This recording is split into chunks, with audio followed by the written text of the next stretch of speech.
to start by just having a little share of this here. Please, if you have any questions or problems, just stick them in the chat, or by all means use your microphone and just say something. In the meantime, maybe you could keep mics off so that we don't jump to speaker views.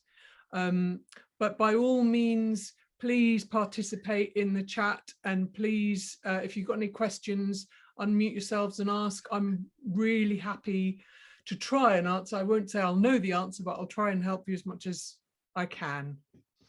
So I'm going to just start by sharing this,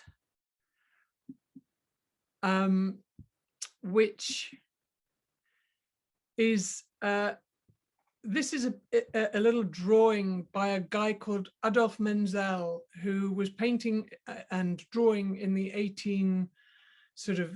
He was an extraordinary guy, and I just wanted to show you this and open this because this is what you can do just with a pencil.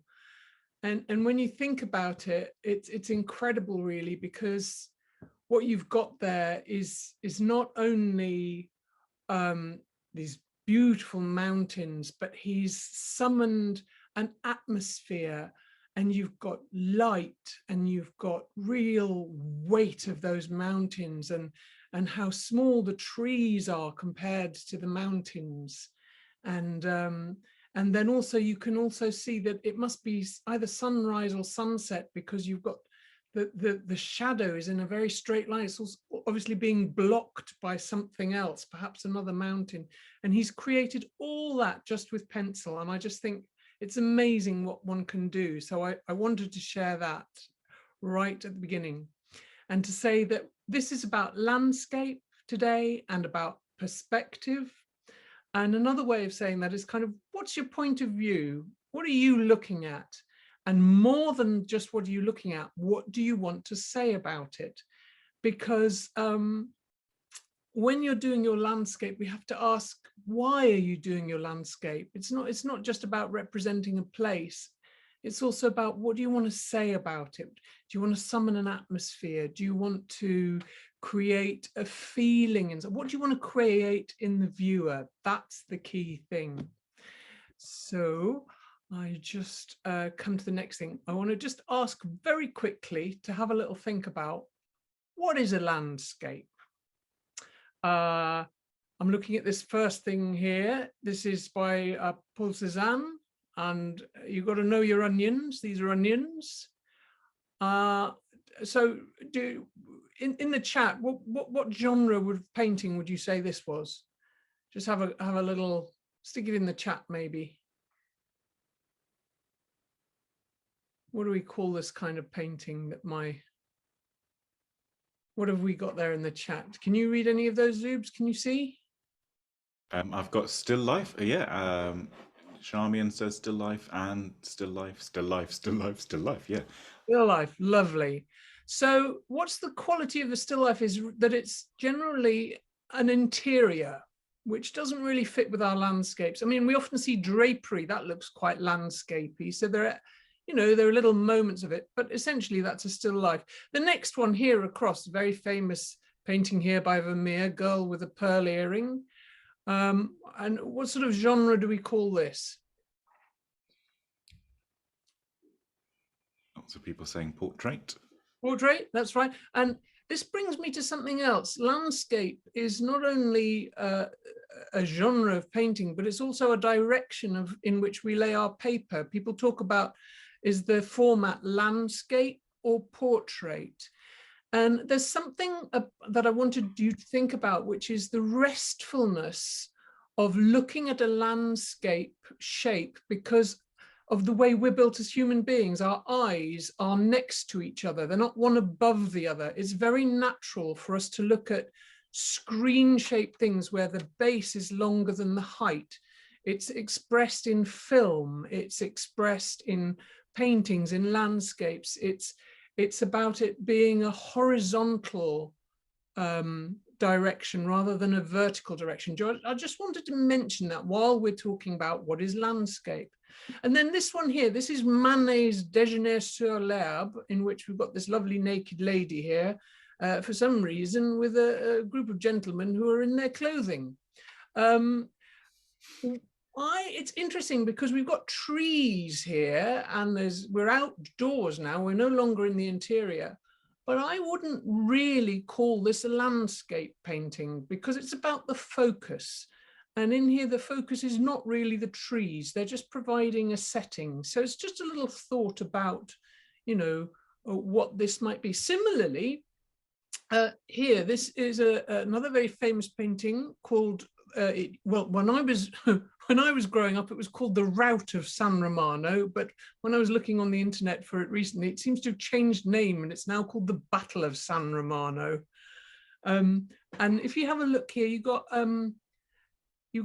lovely sort of very early perspective drifting off into the background. You've got some stuff here, but again, I wouldn't really call this a landscape painting. I would say this is more of a historical or a narrative painting. So it's to do with what is the focus of the painting. There's a lot of story here, but this is again, it's a very interesting picture because it's one of the earliest examples of perspective in action. Look at how the spears are all pointing towards a point here. Things are beginning to recede into the background. And then we've got this one here, which is like an engraving of St. Paul's. And what would we call this? What sort of drawing would we call this? Anything in the chat there, Zoobs? Not at present. But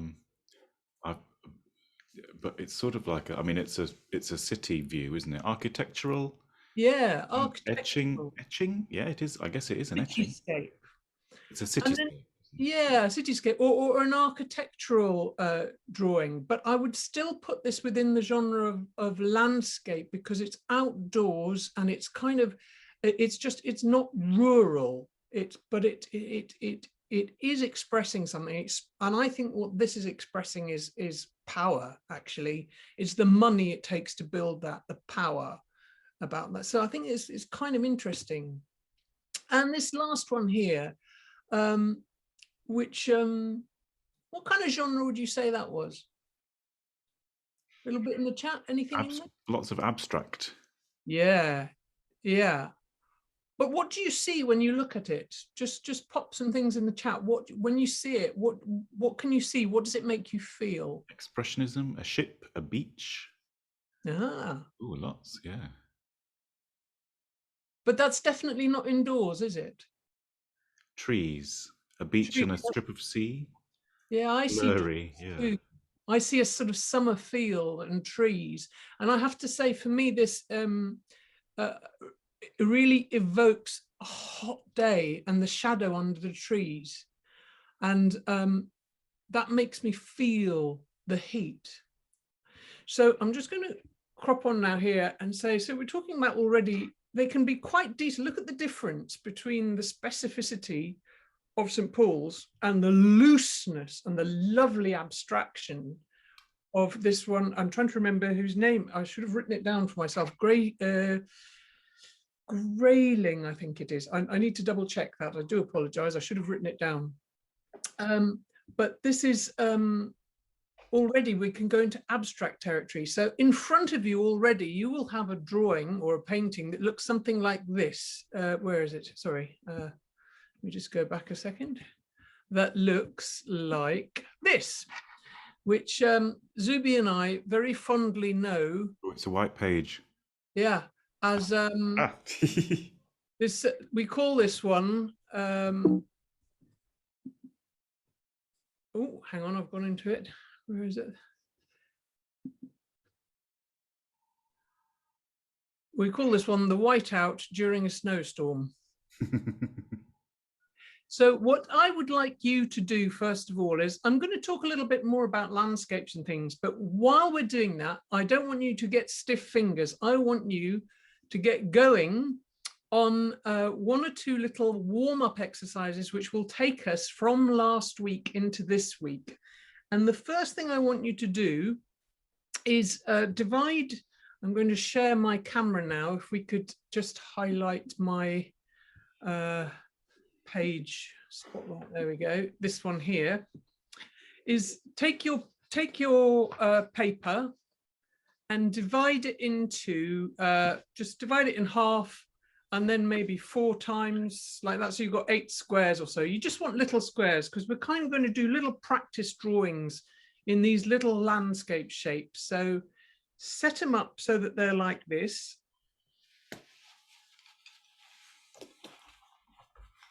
And I'll just give you a second to do that, and it'll be handy because you've got the ruler there with you doing that. And then take a pencil that you enjoy the quality of. I really like a dark pencil, so I'm going to go with a 4B here, I think. Oh no, that's a 6B. Oh yeah, I'll go with that. Why not?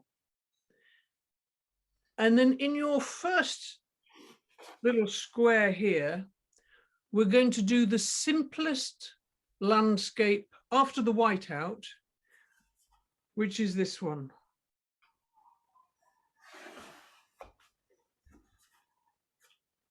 And just do it, I've done it darker so that you can see it, but just do it quite lightly to begin with. And this could be a number of things. This could be the horizon at sea on a calm day. It could be a walk out in the flat desert. It could be once the snowstorm settled in the whiteout. But this is our horizon line, which I may be calling H, horizon. And what I want you to do is, last week we were practicing our quality of line, where you press quite hard and then you release, and we were playing with the quality of that.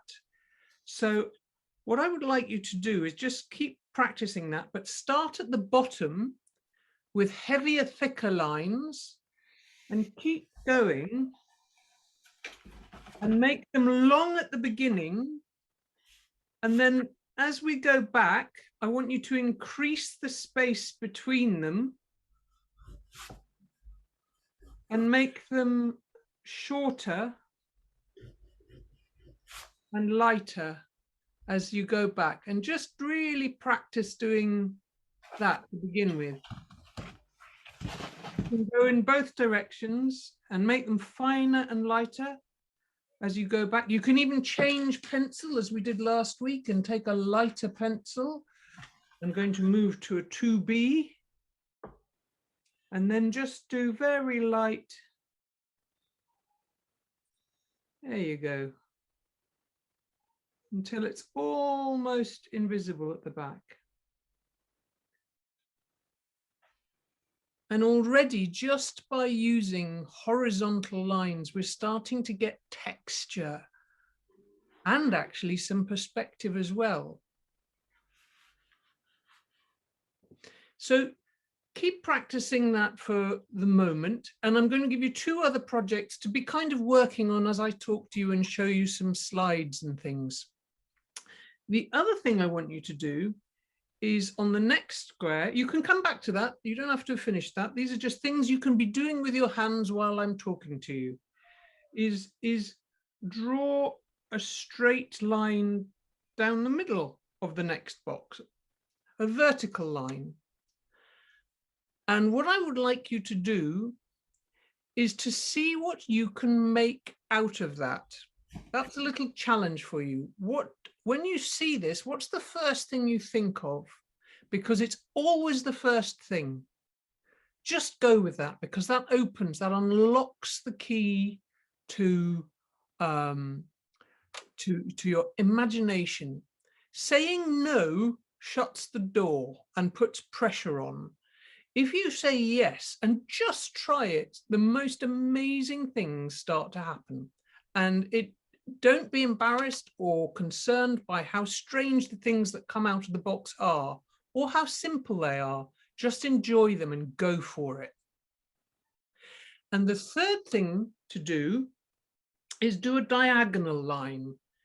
If you have a look, I'm going to be doing a diagonal line like this. Okay. And with this one, I want you to then intersect another line, maybe not as high at the top. And so there's like a series of diagonal lines, but they're getting ever flatter. Okay, like that. And what I want you to do in this box is practice some of your shading. We had shading techniques where we were doing hatching. So we were doing hatching and we were doing sort of single direction hatching. We were doing very smooth shading and very light shading and very dark shading. And I want you in the first box to be as rough as possible.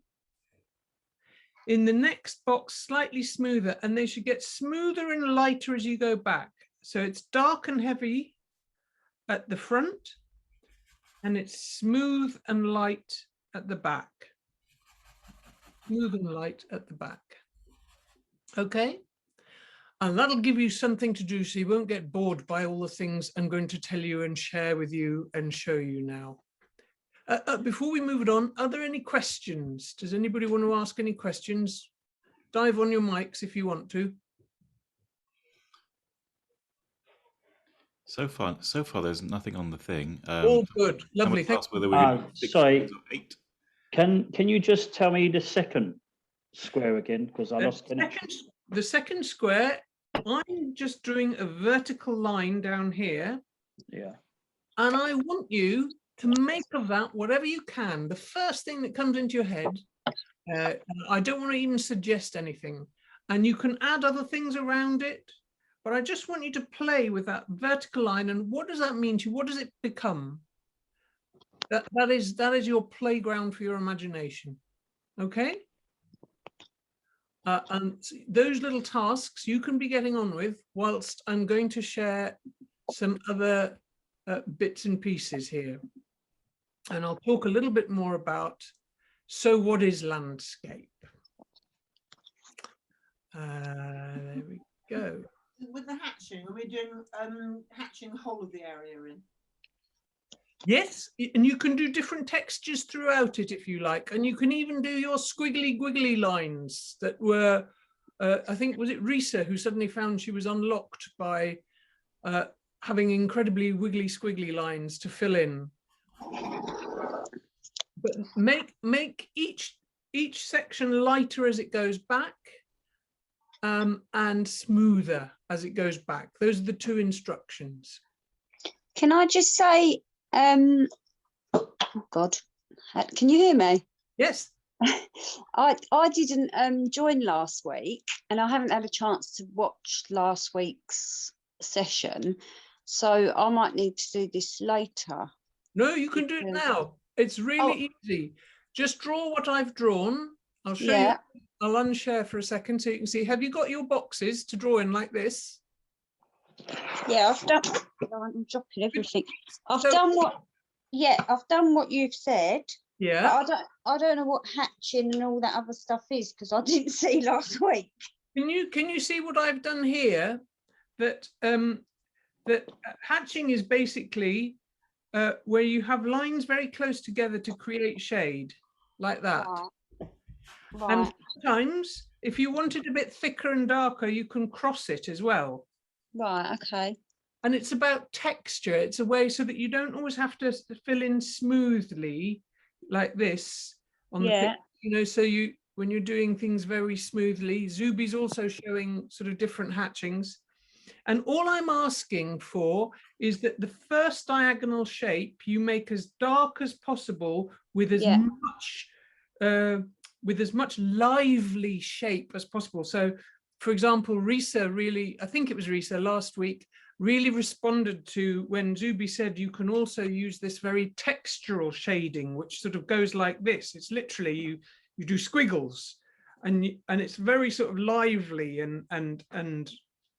but it's also quite dark. I mean, you can also do it very lightly by using the pen lightly, but it's very dynamic. Right. So you've got hatching, you've got cross hatching when it crosses over, you've got very smooth shading. And it should be darker at the front and it should be getting lighter as it goes back and Right. Okay. smoother. That's what I'm asking you to do. And Right. that's just do it very lightly, very playfully. And if you finish, there's no reason why you can't do some more. Keep going. If you've finished that already, keep going. Keep playing with these 3 formats of the horizontal line, the vertical line, and the diagonal line. That's what I want you to play with, just to begin with. Okay? Thank you. That's okay. And if you're doing the vertical line and you want even further inspiration, you can try out what happens if you do things that look symmetrical or things that look asymmetrical, i.e. they're not a reflection. So play with what happens when you do that. Now I'm going to show you 1 or 2. Is everyone all right for the time being? Yeah. Yeah. Great. I'm just going to show you 1 or 2 other bits as well. You can look up every now and then and just catch when I've figured out how to share the landscapes properly. So here we are. This is our first one that you're dealing with, this horizontal line, which could be interpreted as all kinds of things. So the question, what is a landscape? Well, a landscape essentially happens outdoors. So here's a little reminder of the great outdoors and how it could either be the countryside, or I tell you what, I'm just going to shrink this down a little bit. There we go. So there we are. We've got mountains, we've got hills, trees, rivers, meadows, mud, and leaves, flowers, hillocks, all sorts of things, everything that nature has provided, caverns, caves, all these things are landscape, and the sky. So countryside or rural landscapes, exteriors, that's what we're talking about. And in this instance, I'm talking about rural landscapes, countryside, sometimes known in painting as pastoral landscapes. And one of the key things when we go outside is we don't have electric lighting unless we're doing a cityscape or something. So what is really important is day and night, because obviously this view would look completely different at nighttime, particularly if there was no moon. There's not a lot of electric lighting in the Himalayas. So just to share with you, when you're thinking about your landscape, don't forget to think, what time of day or night is it? Because the other thing that we have outdoors in landscapes that needs consideration when we're painting landscapes or drawing landscapes is sunlight. Because if it's a clear sunny day, then we have direction of sunlight. And if I make this slightly smaller so I can put my cursor on there, you can see there's a very clear direction here of where the sunlight is hitting the mountain, and here is a very clear shadow, and here again on the twig, look how bright the sunlight is and how dark the shadow is. And we wouldn't have that even on the flowers, you know, where it's bright pink and then round here it gets darker. We wouldn't have any of that if it was a really, really cloudy day. We wouldn't have that incredible contrast and definition. So the direction of sunlight and the time of day when you're outside is really important. So here's another picture. This one is by a very favorite artist of mine called Elaine Kazmierczuk. And what I love about this is how she turns landscape into pattern and color. And you look at this, she does the most amazing things she has sort of big chunky areas she leaves undone. And then she finds a pattern to fill one part. And she has this amazing sense of color, But if you look at her, she's got these very bold shapes at the front that get smaller as they go back, right to the back, where they become much smoother until it's the sky that's almost completely smooth. And so even though this looks essentially quite flat, she's still getting a real sense of distance because she's going from high contrast colors, this sort of reddish ochre color, to the green, really contrasting, and dark and light, and she's moving all the way back. So really, and what this painting really evokes for me is again a beautiful sunny day. I've been using this as a screensaver during the winter on my computer because it cheers me up just to look at it when it's been really grey and horrible, and I have to open up the computer and do some work or whatever. I see this and it instantly gives me a little frisson, a buzz, and I love it.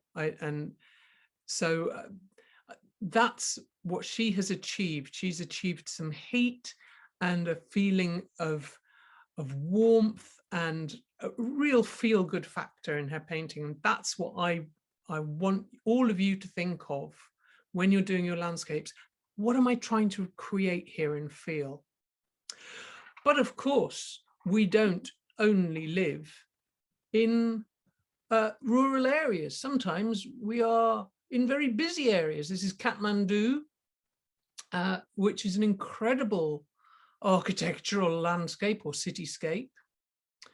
And one thing I want you to notice again and again and again, as an example, and you've done it in your own little drawings now as well, is that when you look at the front, similar sized objects get smaller as they go back. So a house here, which may be more or less the same size as this house here, this 4-story house is kind of the same size in real life as this 4-story house, as that 4-story house, but they are completely different sizes on the page. So I just want you to observe that, because drawing and art is all about observing. Yeah, and this person does it too. This is by Julian Perry, and he's done something, and it looks quite a bit like Thamesmead. I actually think this is Hackney Marshes, and he's done these little towers, but in the background are even smaller towers, because he's created distance by juxtaposing big things by putting them next to little things, even though we know they're probably very similar sized. And look at what he's done by not making the focus of his painting the towers, but by making it this incredible sky. What does that make you feel? How when you look at that picture, what does that do to you? How does that make you feel? There's sort of sunlight there, it's open, it's airy, it's quite dramatic. And I think it's extraordinary what he's done in terms of his cityscape. It doesn't feel like a city. It feels far more open than that. And I think it's really amazing what he's achieved with this. And as well as having these open vistas in cities, we can also create quite closed spaces. So where we use walls and things to create enclosed spaces. And you have it with rural spaces too, with like the Manet painting had all those. When we look back at that Manet painting, it's quite closed with all these trees. You don't see often, you can see a bit of the distant horizon, but actually it's about sort of an enclosed landscape. But there's a real line through, leading us through here. So I'm going to stop sharing for a moment, and I'm going to get you to practice the next thing. Have you all managed to fill your first few boxes and practice doing the first things? Come off mic if you want to. Are you all managing okay? I've done 2 boxes. Keep going, keep going. Box number 3, diagonals. I can't wait to see what you're all going to do with your box number 2s. I can't wait for that. The next thing I want you to do, while I'm keeping wittering on about art and how much I love it and how much it excites me, is I would like you to do, if you draw a circle very lightly, that's not a brilliant circle. I might go around again, just try and round it a little bit more. There we go, a few times till I've got it more or less. And in the next little box, I'd like you to do like a square. And on this square, you're going to do similar sized lines, all going off in the same direction, like that, so that you're making a cube, okay? And it doesn't have to be the most perfect cube in the world, but just something that's like a sort of hard edge shape like that. Then I want you to do our kind of a triangular one. And you can just do a little curve at the bottom.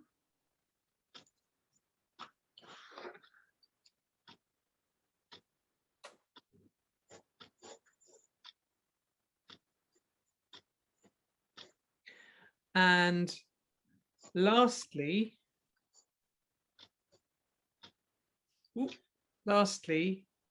we'll do a little cylinder. So you've got 2 straight lines and then like an ellipse at the top, like a flattened circle at the top, like a can of beans. Okay?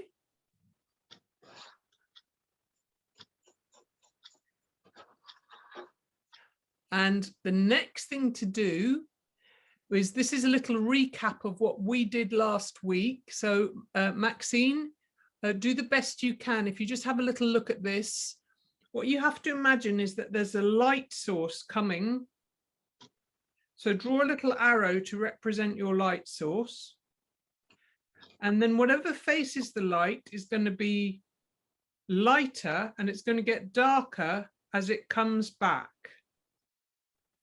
So you get really dark around the back, and the shading gets lighter as it comes towards the light source. Okay, I just want you to have a look at these shapes and understand these, and it doesn't have to be super smooth. I just want you to have a little thought about these shapes, because when you start putting these shapes together, that's what's going to help you in your drawing on the landscape. So this cone, for example, if we have a little light source over here,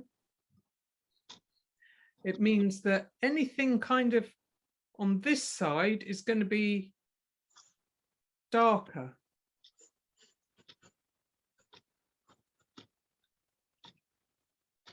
Okay.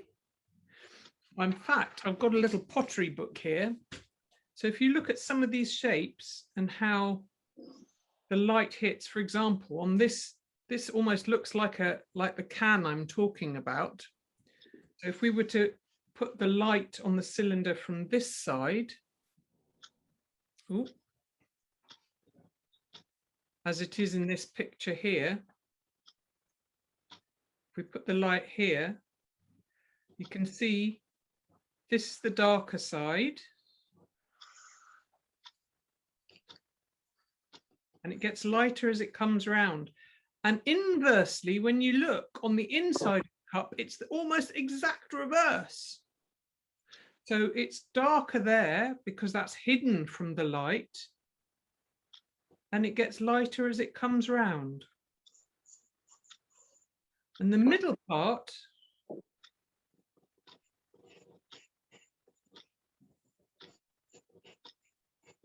is far more similar.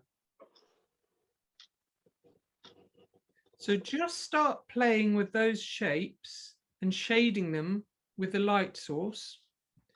And similarly for the cube, you pick light, a place where the light is coming from. Say it's coming from over here. Oops, sorry, try and get that in frame. So there's going to be very little light on this side. So this side will be my darkest side.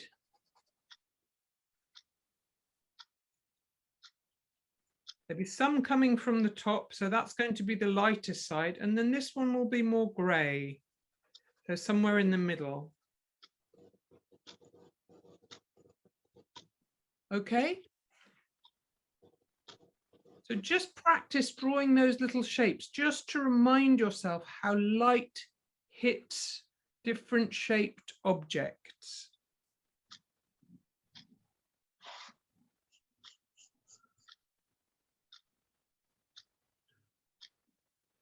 Any questions? Please unmic if you want to just ask anything.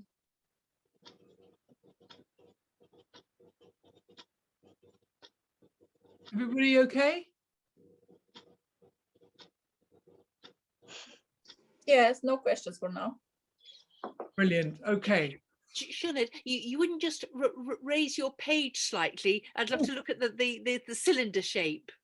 Ah, there we go. Thank you. Thank you. So the cylinder shape, the thing to remember is if it's empty, is that it's opposite where the light hits, where it catches. Yeah. So if it's dark on one side, on the other side, if it's hollow, if it's empty, if it was full, if it was filled in, it would be different. It would be, for example, if it was filled in, you'd have still the light coming from the same place. You'd still have this dark.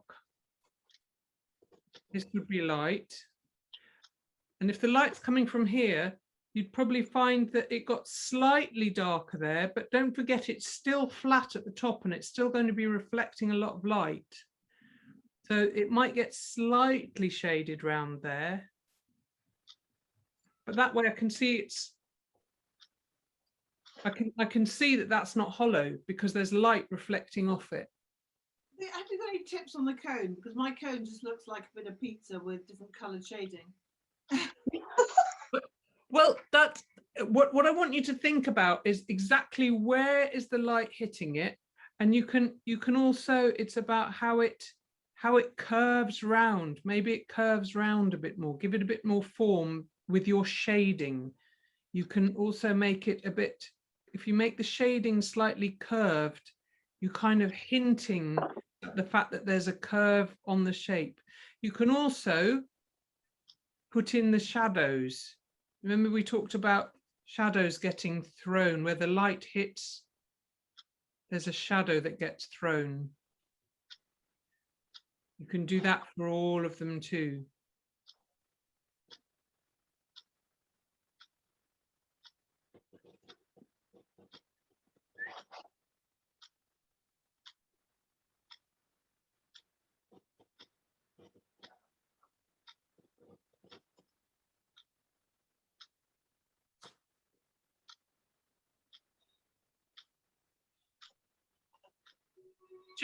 Just have a little play with those. I really want you to be always working with your pencils the whole time and making marks and seeing the different effects of working really smoothly and lightly.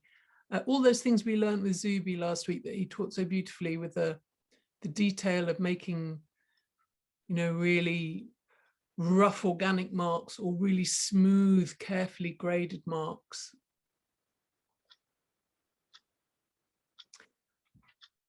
Okay, I'm going to, basically all you need to start with in order to do those 4 drawings is you just need a circle, a square, a triangle, and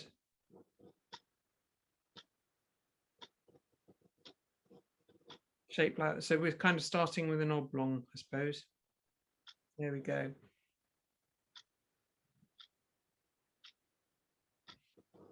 It's a bit like a PlayStation, but no cross as yet.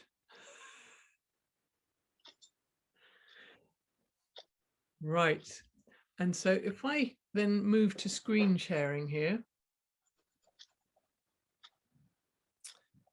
where's the, there it is. Okay. So the next thing is, as well as cities, if you, here's a lovely example of somebody in 1871, the same guy who did the mountains, he was in Salzburg. And if you have a look at this, he's got this incredible drawing he did in his sketchbook of a street view onto a college church in the moonlight. So it must have been very bright moonlight that night. Extraordinary image. I might make that a bit bigger so you can really see that. Look at that. Isn't that extraordinary drawing for a sketchbook, for a notebook? He's the most amazing artist. And then once you've mastered these shapes, the reason I want you to look at these shapes is that as well as cityscapes or rural landscapes, you also have amazing imaginations. And this is why I was saying it doesn't matter if you haven't brought a photo, because there are also fantasy landscapes, completely invented, but you can make them look real by the shading that you give them, by the perspective that you give them. And they're completely imagined. I mean, this is an extraordinary drawing by a Russian artist who I could only find his name as Wedmak II. He didn't put any other name, but this is really extraordinary. But look, if you look at this, if you half shut your eyes and look at the main element of the picture, it's basically a sphere. So if you look at how he's shaded it, you can see where the lighting's coming from really clearly. I mean, directionally here, and it matches the lighting here and here and here, which are similar shaped items. So you can add detail to your spheres till they look like this if you want to. So there's fantasy landscape as well. Then, of course, there's what we started with, which was our seascape. There's a boat here on this one, just for some added interest.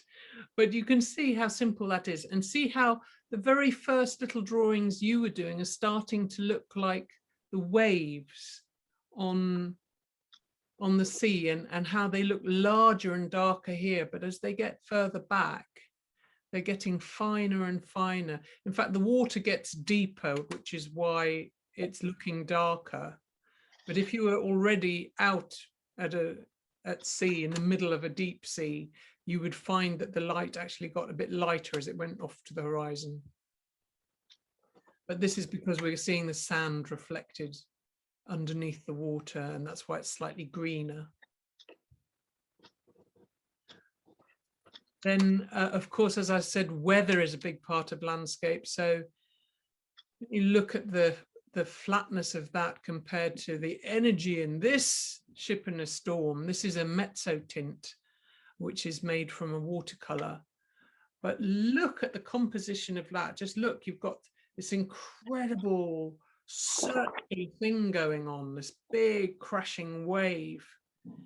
And it's amazing because this boat is also really nicely balanced with this dark cloud here, and your eye is taken around, it goes on a journey, and because you're going around in the circle with the wave, and then the cloud comes over and the rain comes lashing down the mast of the ship, you're forever in this maelstrom. So this artist is really making you feel, like you are in the storm, because they're taking you round and round and round their landscape. And then I had a look at skies, and I thought, oh, I wonder if there's such a thing as a skyscape. And of course, there's nothing new under the sun. This was a picture I took from an airplane of the very top of the Himalayas. And again, very very calming blue, and things receding off into the distance there. Even the sky that's so dark above gets lighter as it's going into the distance there. But of course, artists have been doing everything. It's so difficult to invent anything new. And here is a wonderful picture by Georgia O'Keeffe, who's done a thing called Sky Above the Clouds. And even though she's drawing what's above the clouds going towards the horizon, the same rule applies. The objects that are in the front are bigger, and as they get back, they go smaller. And not only that, but the colors in the front are much stronger. Look at the contrast between that dark blue and the white. And as it goes back, it gets paler until you get to the horizon and it's really pale. And the objects are smaller. So again, even if you're doing something relatively abstract and you want to create that sense, she's really evoking something quite dreamy and magical here, but there are still rules to the painting so that you understand what it is she's trying to evoke. It makes it accessible.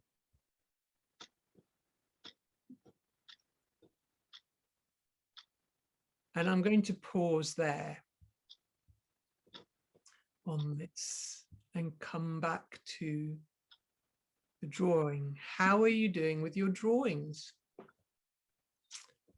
Let me have a little view on gallery. How are you all doing? Oh, you're holding things up. Oh, what we got here? Let's have a little look. Kaz, let me have a little look. Add spotlight. Kaz, yeah, good. Oh, what did you had a flag and a mast. Oh, that's brilliant. Yes, the sea themes go. Oh, yes, I like your diagonals. Very good. Oh, you've understood your cones, everything. You're doing tremendously well there, and your cylinders. Brilliant. Well done. Who else? Well done, Kaz. Good stuff. Right. Who else? Let me just. We've got Lydia. Shall I show you Lydia's? Yeah, lovely. Do you want to share some particularly the verticals? I'm very interested in the verticals. Lydia, what we got there? Lovely. Let me just get rid of this. There we go. Lovely. Oh, fantastic. Oh, you've got, is that a tree? Bring it a bit closer. I want to see what number 2 is. Oh, yes, trunks. Very nice. Fantastic. I drew them a bit too long, but I think I pressed so hard that I can't actually rub it out. It takes a while, doesn't it, to get the hang of these things, but it's only through practice. Yes, well done. Well done. Very good. And how did you get on with the cylinders and things? Show me those again quickly. Oh, sorry. Yes, lovely. And experimenting as well with different qualities of line. I like that in your hatchings. Oh, you put a little boat on your sea. Lovely. Fantastic. Okay. Anyone else want to share? There's Steve Cullen. Yeah. Was there? Hang on a sec. Bear with. Steve, lovely. Just can you angle it slightly more? Ah, there we are. Oh, brilliant. Oh, you totally got your shapes. I like what you've done with your landscape. What did you do for number 2? I didn't really squiggly. Great. What's wrong with that? Lovely. Yeah. Fantasy. You're breaking up, Steve. I'm getting boils. The cube, I couldn't work out where the shadow would be on the cube. Well, in order to work out where the shadow on your cube is, you've got to work out where your light source is. When you know where your light source is, it's a very sort of basic one is if you imagine it hitting from one side and slightly on the top, right. So if it's hitting from the side here, this top and the side you can't see. If I do imagine you could see through this cube. There we are.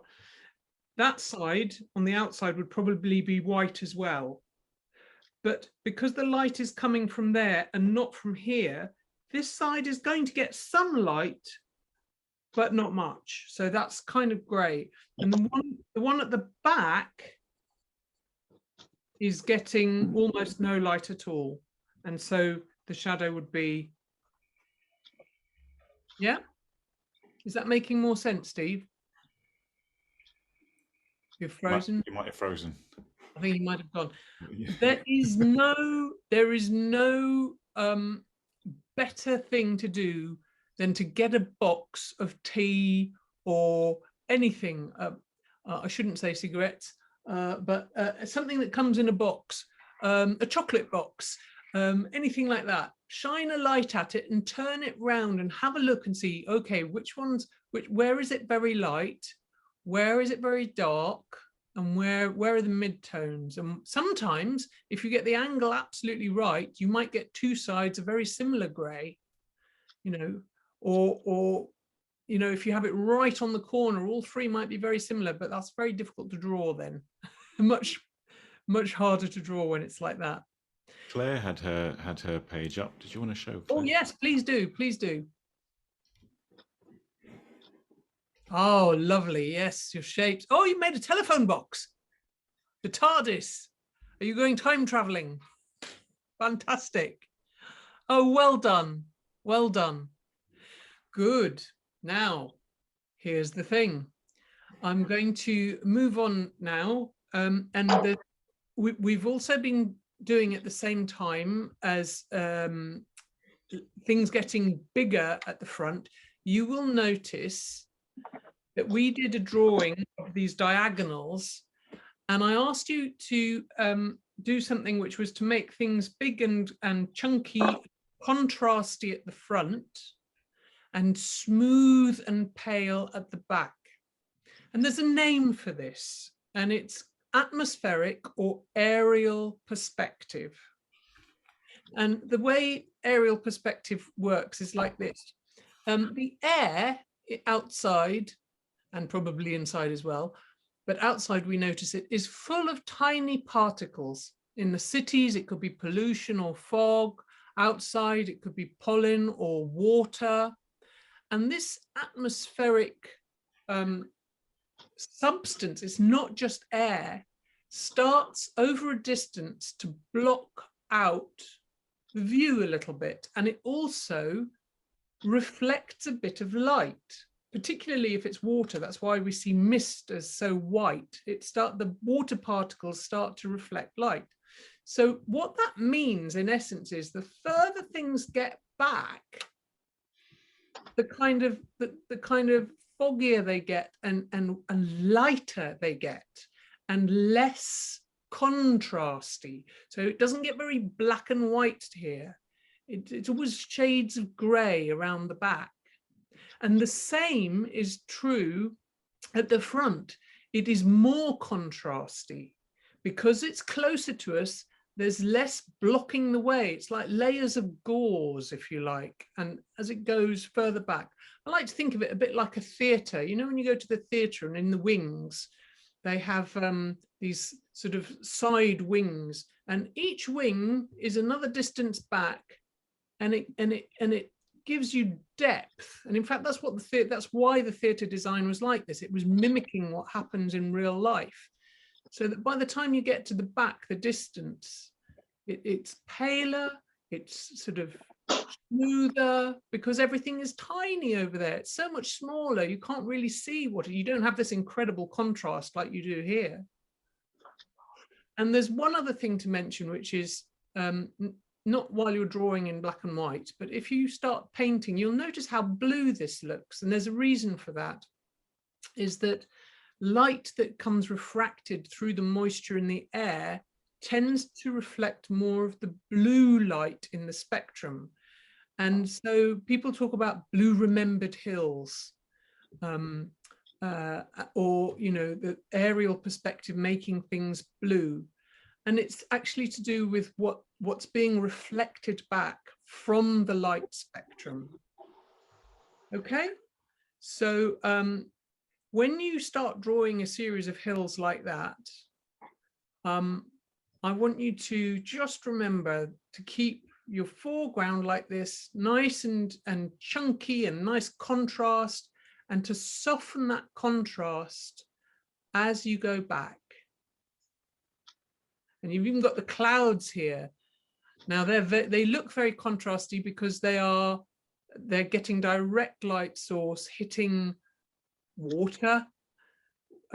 So it's really reflective in a way that the hill is not made of water, and so that absorbs some light, whereas this is actually reflecting an awful lot of light, and that's why you get these lovely highlights. So let's just go to another little square. Make some more squares if you've run out. Draw yourself some more squares. These are just little practice ones so that you don't feel you have to fill a whole page. You can just do their little learning sketches. Okay. I'm just stopping sharing here. And I'm going to share my, where's my, is this it? Yeah. Spot like this. So I'm going to make a few more. I've got my long ruler. Where's my long ruler gone? Here we go. Here we go.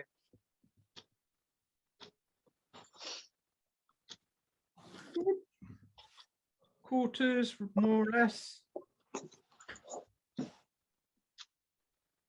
I'm not worried about being too accurate because this is only for me. I'm not selling it anywhere. It's not, this is my notebook. This is where I'm learning.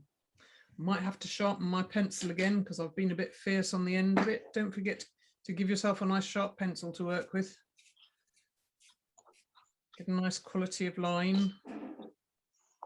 And this is also where you can use your rubber or your putty rubber as well. If you find you're going too dark at the back, you can always lift it out using your little rubbers. So here's another little exercise which I want you to do.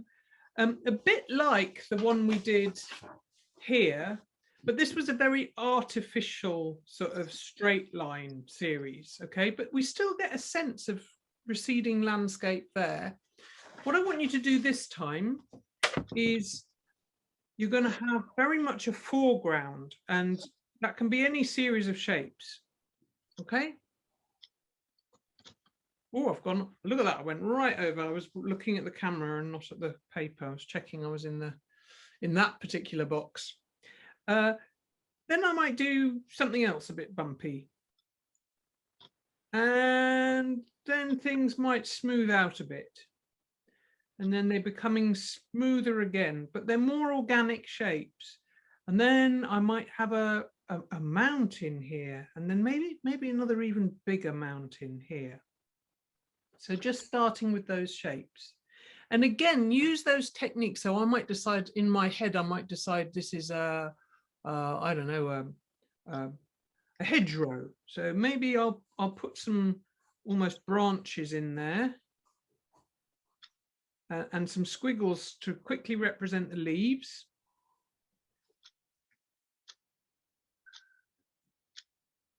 And you can take more time than I am because I'm just giving you a quick introduction. And some of them can even overlap and come out. Yeah, but you kind of got a layer that you're thinking about. And at the bottom, I want it to be quite dark. So I'm going to add some shading to it because I want it really dark. But there's light hitting the top of it. So I want the top of it to be a bit lighter.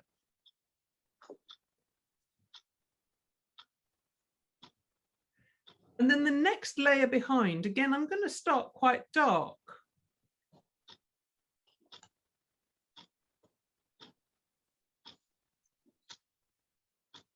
And make that quite rugged as well. Maybe this is a series of trees. So maybe there are some shapes within that, like some little bushy shapes or some tree sort of shapes within that.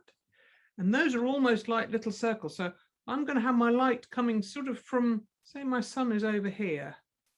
Just so you know where my light source is, it's over here. I'm going to make those little bushes have a bit of shape. Like that, just a little bit.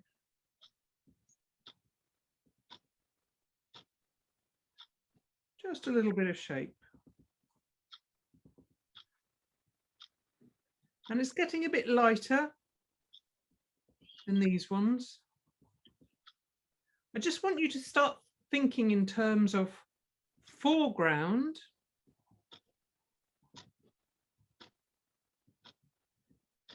midground or middle ground,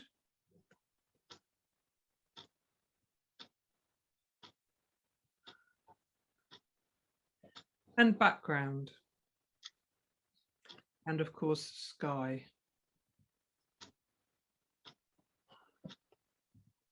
So you're thinking in terms of depth going back, okay?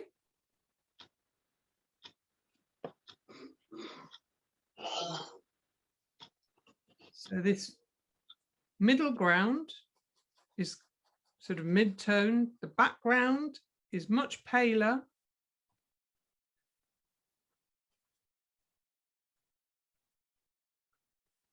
And the foreground, the contrast is darker and clearer. And you know, you can put other little trees in there if you want to. Just let your imagination run riot. You don't have to copy me, just start to put things in that excite you, that interest you. Just little shapes. Maybe there's some little silhouettes here of some trees.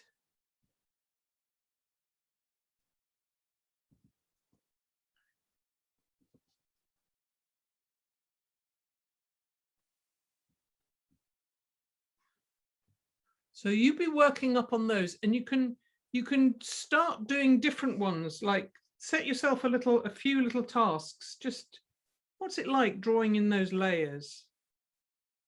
Yeah. And maybe you can start to put some shapes in, like you know, that cone, that big cone that you did. Maybe if there's a sun over here, maybe there's a fir tree that's like, start playing with those ideas. What might that look like if you had a landscape like that? And with pressing hard and going softly, creating different line shapes. Start playing with that. It's all about playing and experimenting and not being afraid to make a mark on the paper. Just really enjoy it. Where does your imagination take you?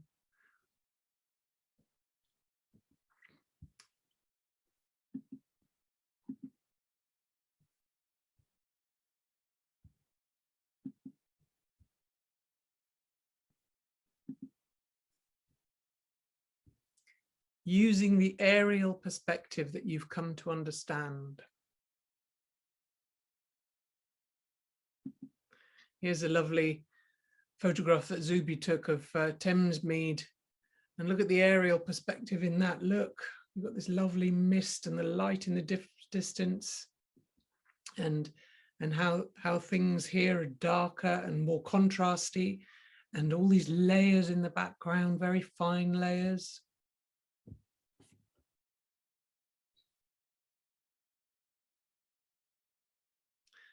So just to recap, what makes a landscape? We've got exterior views from the ground to the sky and anything and everything in between.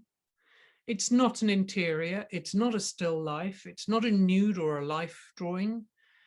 It's not a portrait, though you can draw landscapes in portrait format.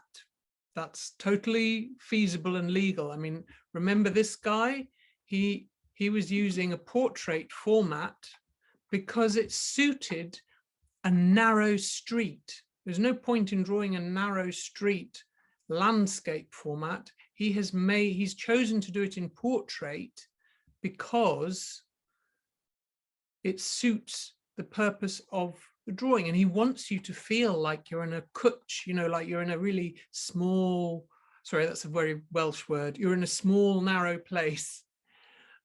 You're in a narrow street. So he's really making you feel that in his drawing, with the closeness and the darkness.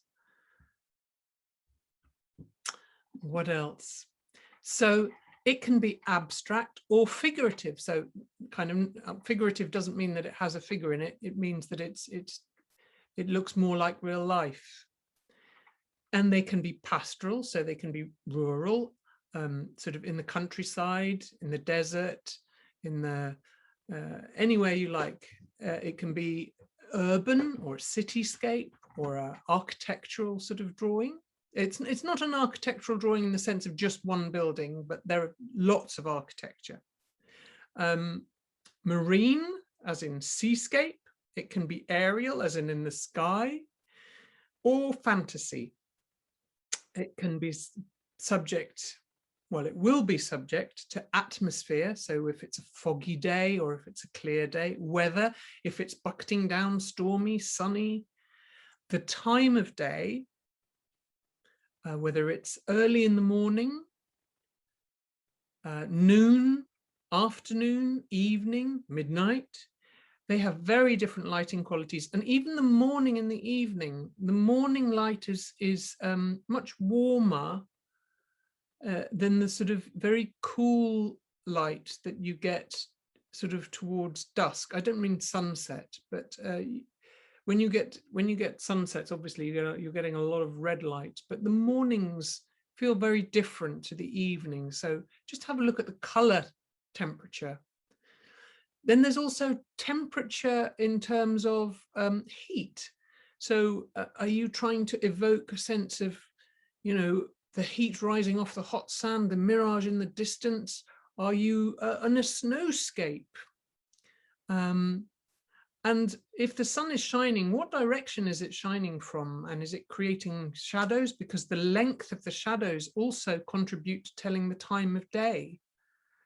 At noon, the shadows are very short. At the end of the day, the shadows are very long. And they're also different lengths depending on where in the world you are. The equator, they're much shorter than they are up on the North Pole because of the direction of the sunlight. So landscapes, as I said, can also be drawn in portrait format.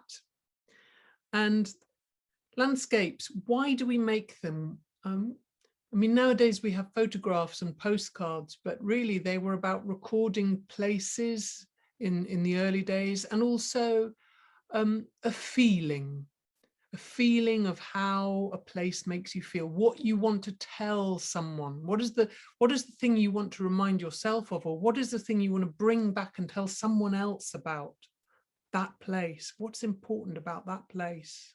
What does it make you feel?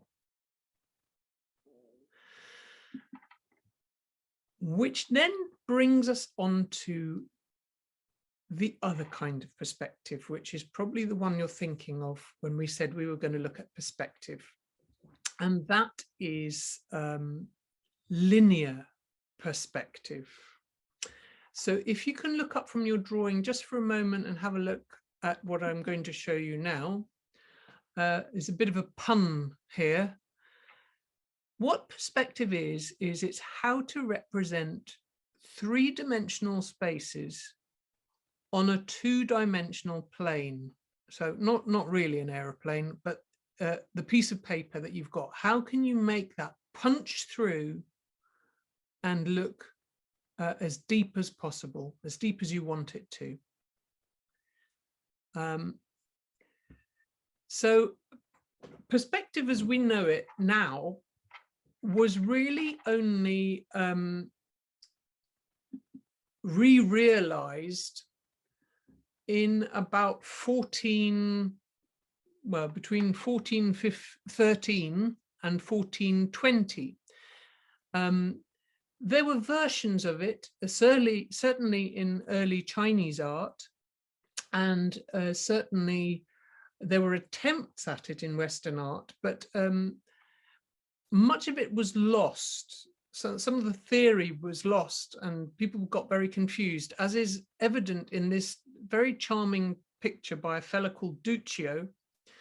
And in the 1300s, he did this. This is the Annunciation of the Death of the Virgin. And when you look at it, if you start looking, he's sort of got a sense that of things receding into the distance, but it's awfully confused because these are going this way and the bench is going this way. It's sort of overlapping the coving here. And then this is sort of curving, but not quite. It sort of stops and does something different here. And and then the doors are doing something else to the ceiling, and that's going down and that's going back, and it's a room that doesn't make logical sense. And that's because he's got some rules, but not all of them. And what that does is it creates a very unsettling effect in the viewer. It's a bit Escher-like. You don't know where you are. You don't know what you're doing.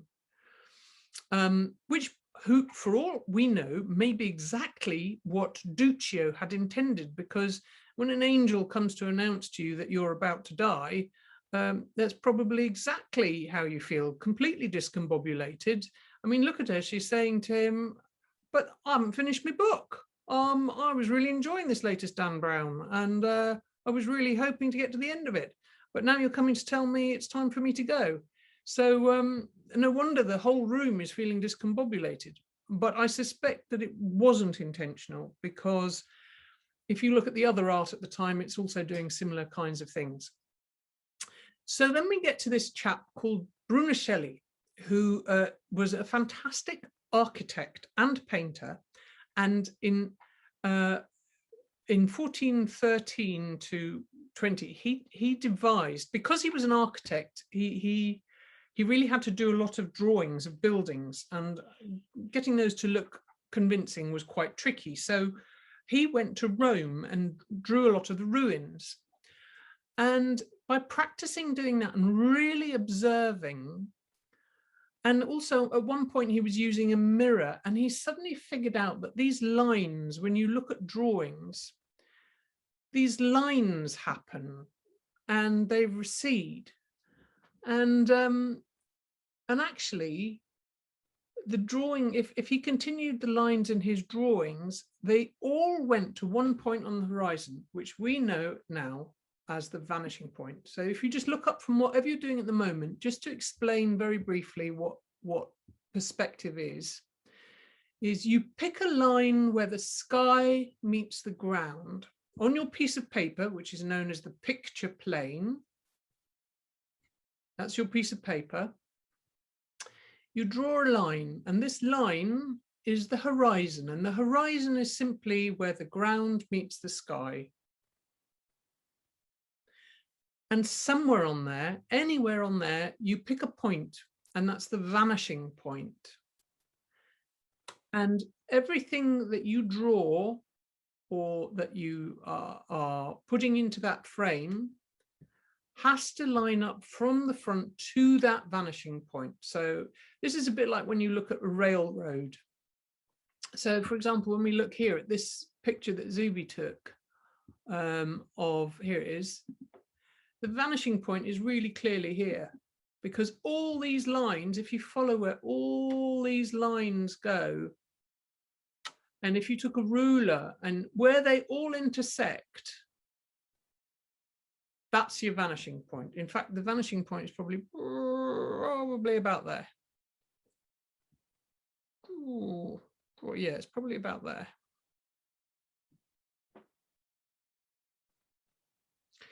And that's the way you can figure out where, and there, that line as well. Yeah, I'm just trying to figure that out. It's probably about there, between those two lines and where it intersects with this one here. And that, if you use that single rule in your early drawings, you will get a cohesion, you'll get a hanging together of your picture in a way that feels really structural and really believable, and it really hangs together. There was an artist called Frank Webb, and he talked about, you know, composition being the gravity that holds a painting together. But if you haven't got the perspective right, that will all fall apart. So you need to get your perspective kind of, you know, to all line up, literally getting your ducks in a row. So I'm going to take us back to this little drawing here. And these lines, in case you're interested, are called orthogonals. These ones that go from your foreground, from your front, to your background, your horizon line, to the vanishing point, the VP, sometimes people call it, not to be confused with visible panty line. And that goes to the vanishing point. So why don't we have a little play with what we can do with perspective ourselves? I'm going to come off from here for a second. And what I want you to do is, in one of your little boxes, just choose where you want your horizon. And I'm going to say one other thing compositionally, which is putting it bang in the middle like that is probably about the most dull choice we could make. Because this is so equal and so balanced, it's not particularly interesting. You remember when I showed you this lovely picture that my friend Elaine did? She did this incredible picture here. Look how high her horizon is up there. It's really high in the picture. It's quite interesting.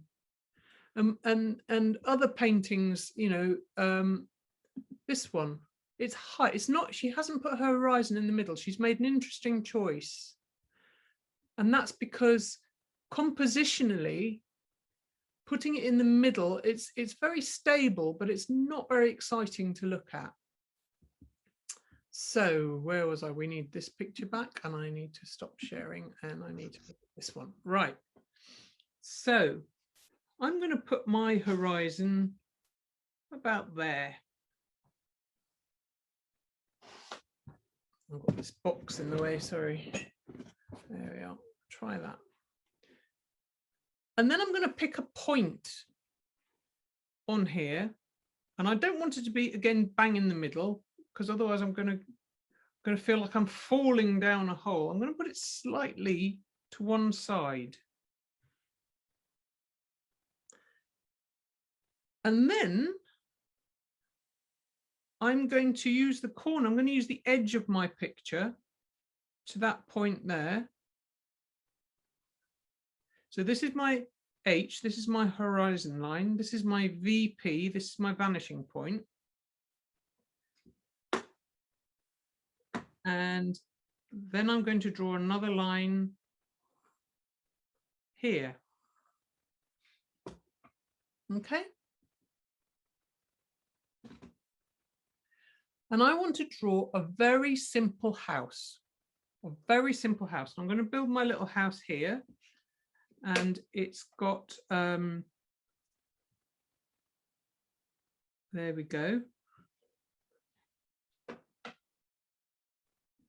Now, that's just giving me one position of the wall. What I'm going to do now is just do a few more lines, ooh, excuse me, on my vanishing point. Because what this will tell me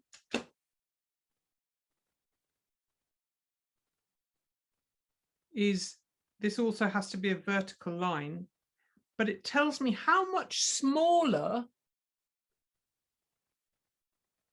Do you remember how we said objects look bigger, closer, and smaller the further away they get? It's the same house, but it's the back wall of the same wall. So the wall is the same height all the way along, but it looks smaller because it's further away. But how much smaller it is depends on the line of the vanishing point, the orthodontal, the one that goes, I nearly called it orthodontal, the orthogonal. So it goes, if you follow all those lines going to this vanishing point, that will tell you, okay, there we go. That's how I can make the shape of my house so that it fits with perspective. And that's true of any doors I want on there. So if I want to have a little door and some windows on there, again, has to all line up It's worth doing these lines quite light so you can rub them out later. But if I wanted a window, I can put the window, I can put a door in.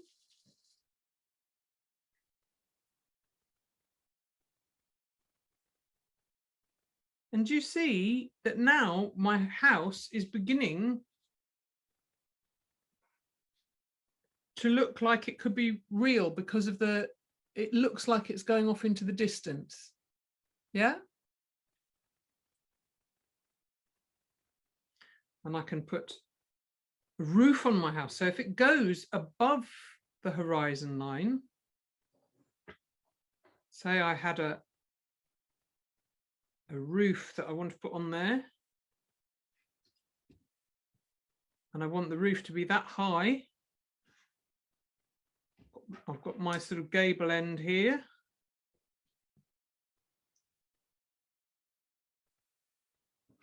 And that angle of the roof will have to stay the same. I'll use the other end of the ruler. That angle stays the same because the angle of the roof doesn't change. So I just move along my line till I hit. There you go. And then you get, and I'll color that in so that we can see that chunk.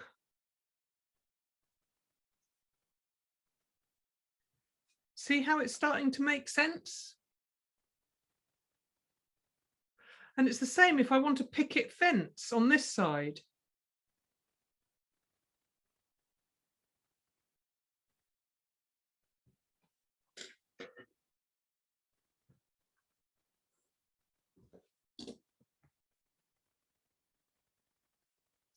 Please, if you have any questions, please ask. If you're having any difficulties, please ask.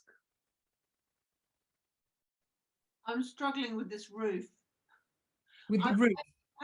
Can you have lines going above the horizon from the vanishing? Absolutely can. You absolutely can. Because here, I'll give you an example. Here's a telegraph pole, which I'm putting in to my picture. And the wires go to another telegraph pole, which is over here. And that's above the horizon line. But if I want it to sort of work accurately, the wire has to go to the vanishing point as well. Okay, so I've actually made that I've made this telegraph pole too tall. So that should be smaller. Ooh. So on the roof, is the ridge line going along a vanishing line?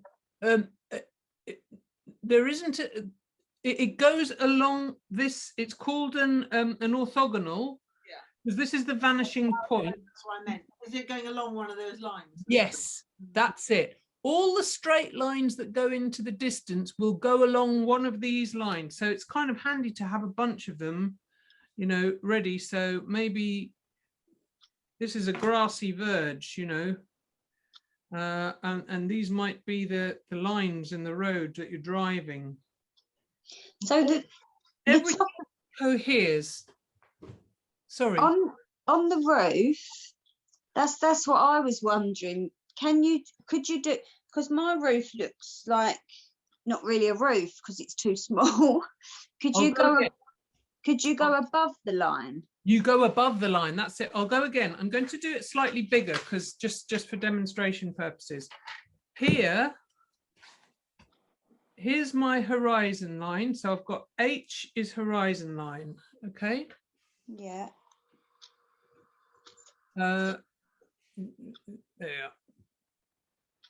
I pick a vanishing point, which should be on the horizon. There we are.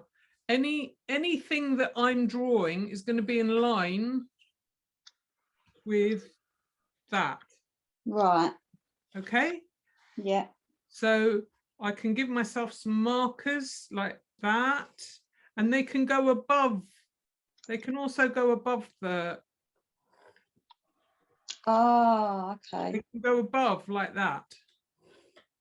So, for example, if I wanted to build a house, it's got, in the real world, on the house, imagine that's the edge of a, give myself a few to play with. This is the edge of the street. So I'm going to make my house like there. And it's got to have vertical walls. So I'm going to make it 1, 2, 3 blocks high. There we are. And 1, 2, 3 blocks high over here is much bigger. And then the walls that I'm doing here, or the roof, if you like, that I'm going to do here, say that I make that the this one happens to be on the horizon. If I just make it a bit higher, just so that it's not confused with the horizon line, because it isn't necessarily the horizon line. Say I make the house a bit taller there. The roof is going to go back at an angle like that, like a roof might go back at an angle. And that angle stays the same. I just need more ruler. It stays the same, coming back along those 2 lines, and I can put it there. And say I want to make my house face me here. There we go.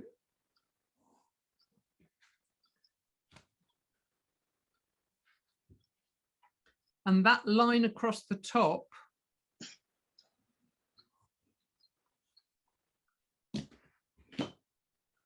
I need a shorter ruler. Where's my shorter ruler gone? Oh, yeah.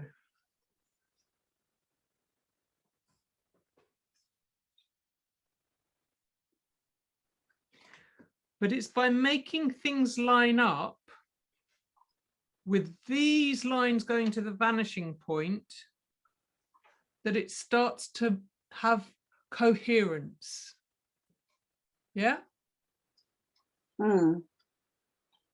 Does that make sense? Yeah, it does. So if I draw my horizon line really darkly, you can see, although the horizon line is also an orthogonal, you know, because it's going through the vanishing point. But my roof line is at a slight angle. And this one is at an even steeper angle. So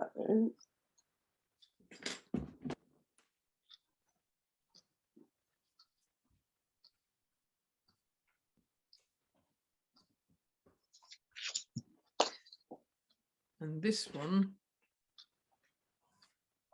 which is more parallel with the horizon, that's the end of the house. So if I had a door, the door that I put in there, because the door is below the horizon, it's the top of the door frame is at that angle. If I had a chimney, a really big fat chimney on the roof, like this, whoops, that's the side that's facing me, the angle of that chimney will go down. How far it will go down is dependent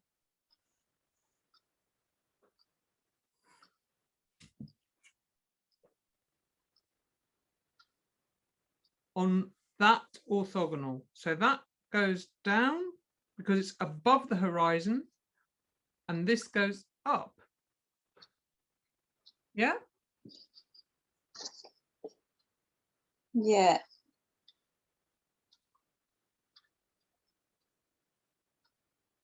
Any questions? Yeah, I've got a slight issue. I tried to do another house, and because the end of it is disappeared into almost into the where the lines are so close together. It looks Yeah. weird. Do you want to show us? We can have a look. So, so you can see it. Hold on a second. Can you see that? So I've done where is it there? Yeah. So eventually they go to nothing. Oh, okay, it just looks a bit odd, but okay, is that all right then?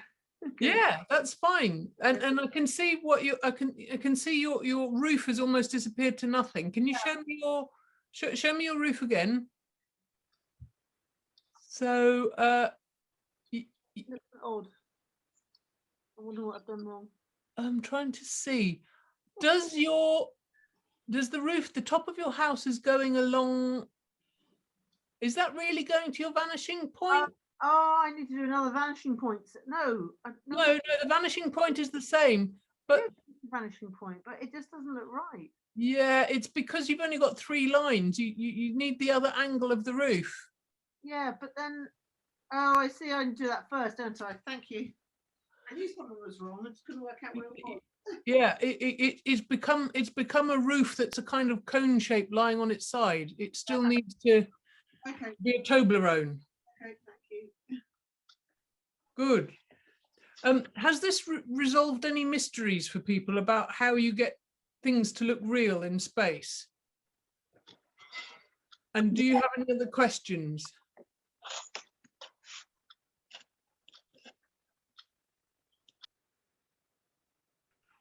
Any other questions? Looks all good. Vanessa asked if the front wall facing us is horizontal to the vertical of the Yes. wall that's facing us. In this picture it is, because I'm trying to teach one point of perspective at a time. But if she's feeling really advanced, what I would say to her, the next stage, There's shakings of head. Shakings of head. I'll just show very quickly that if you had your horizon here and you decided to put a building here and draw it on the corner, okay, you might need 2 vanishing points. Can you raise your paper up slightly? Oh, sorry. Thank you. Sorry, I got sucked into the drawing of it. You might need 2 vanishing points, VP1 and VP2, because what you would do then is, for your building, you would set up all your orthogonals along here. You'd have plenty of your orthogonals like this, going like that, so that you could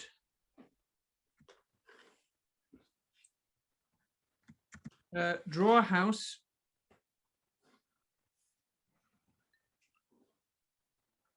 which has a door on this side and a window. Ooh, let's make it just something that isn't the horizon, and a window here.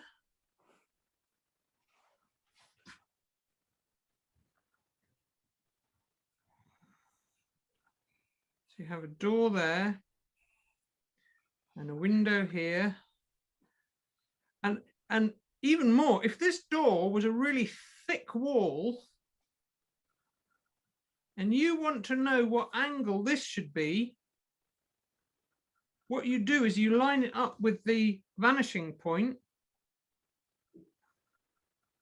and that tells you it needs to be at that angle.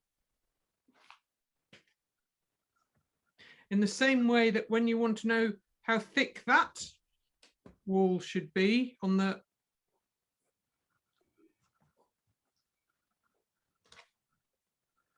you line it up with the vanishing point, and you get how thick the sill should be, or that the angle of the sill, I should say, not how thick it should be. You decide that. And again, so it's about lining everything up with the vanishing points in order to get the construction right.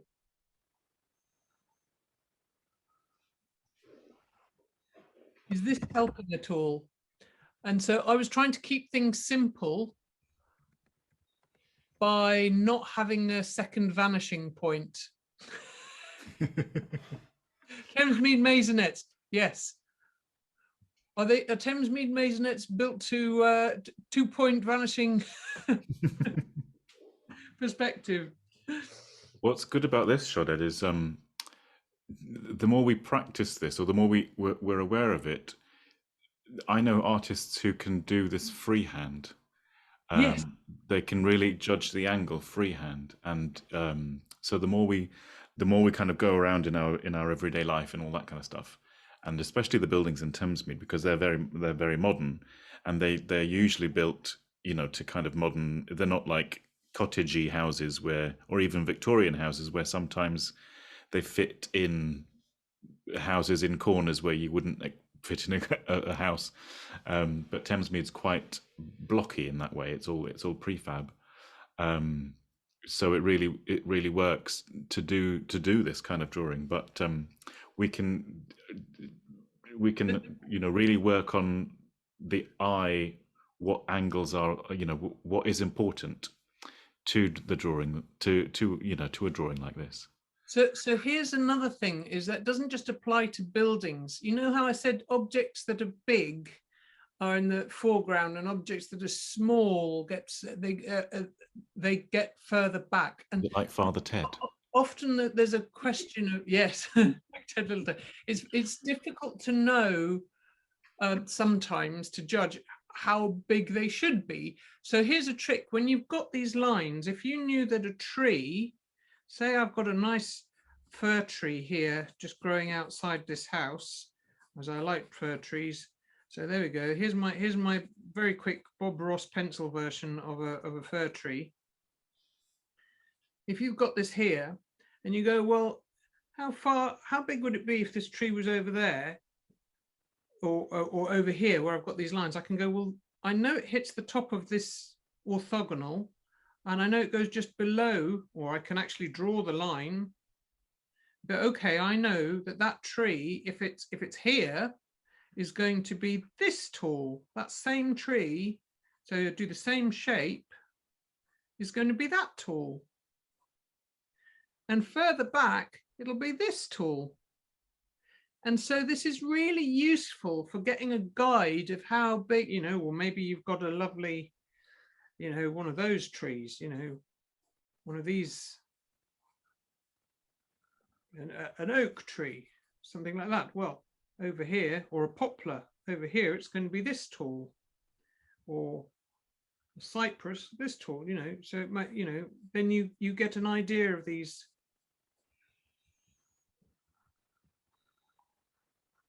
Of the size that things should be in relation to each other in a space.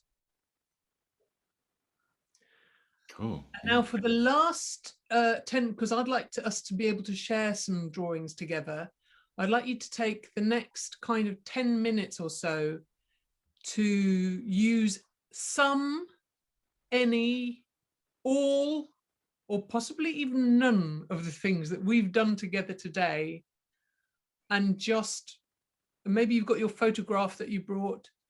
Have a look at your photograph, analyze what's in the foreground, what's in the midground, what's in the background, where does it manifest perspective? I can see Charmian's picture has a pier that's showing very strong perspective. So choose where you want those things. Ooh, let's have a look at Kaz's photo. Oh, it looks like Brighton Pier or something. Yeah, oh look, lots of perspective on that. So what's in the foreground, what's in the background, and how can you help that in the way you draw it? Like when you draw the end of the pier that's nearest the beach, maybe you can use heavier pencil. And when it gets to the sea, maybe you can make it disappear.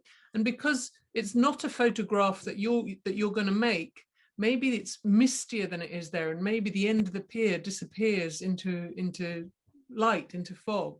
Oh, Shani, can you talk about the light direction in perspective, and maybe using your drawing? Maybe that's you as a thing. Well, from what I can see, it largely looks in silhouette because it looks like the lighting is mostly behind the pier. I couldn't No, see. I mean in your drawing. So just demonstrate using your. Oh, Yeah. so in my drawing, so for example, say this was my drawing here. If I decided that the light was coming from, say, where should we say it comes from?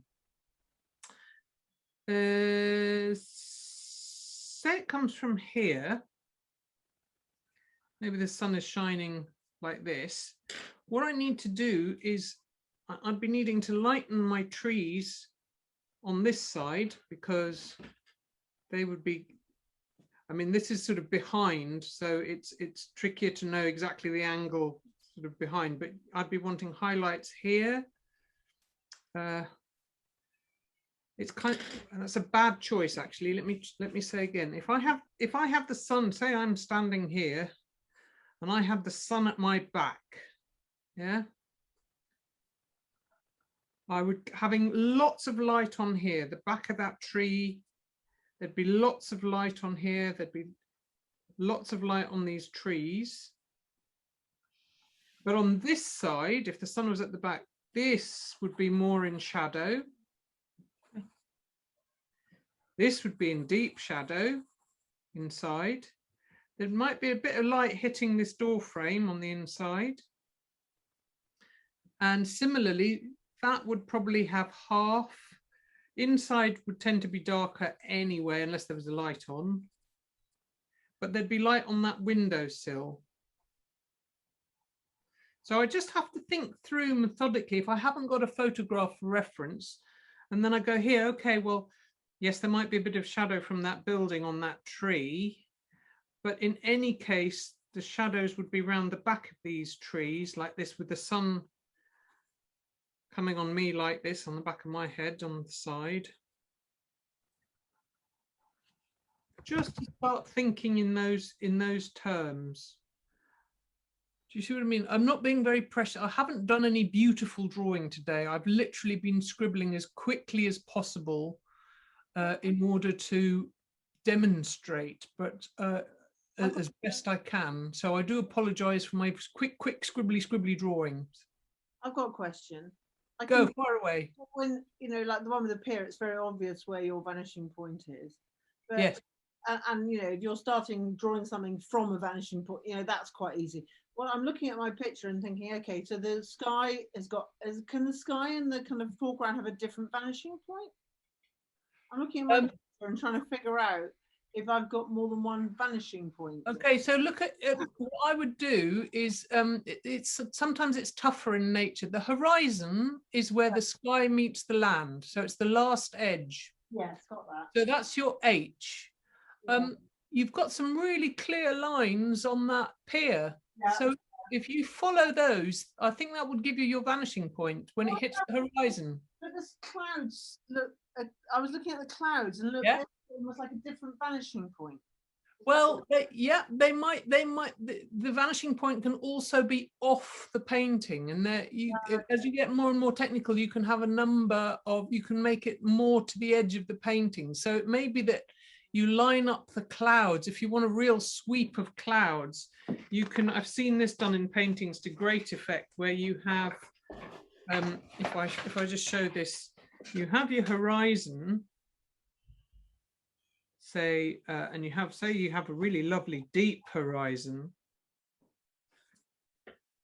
like that, and you've got, say you made a vanishing point more or less like that, and you have your clouds kind of with lots of, and they get smaller as they go off into this distance over here, and you've got this, maybe they've got layers as well, and lighting, and you've got maybe your sun's just still coming from there, so you've got lovely sweeps of cloud happening like that, and you might have a vanishing point over here, but there might be a path or something over here that's disappearing into the distance over here, and there's nothing to say you can't have that, because this is where we get onto a subject I would have loved to have done the whole 2 hours on, which is composition, about how you balance. I tried to hint at some things like, for example, probably the quickest rule is to just say, if you divide your picture into thirds like that,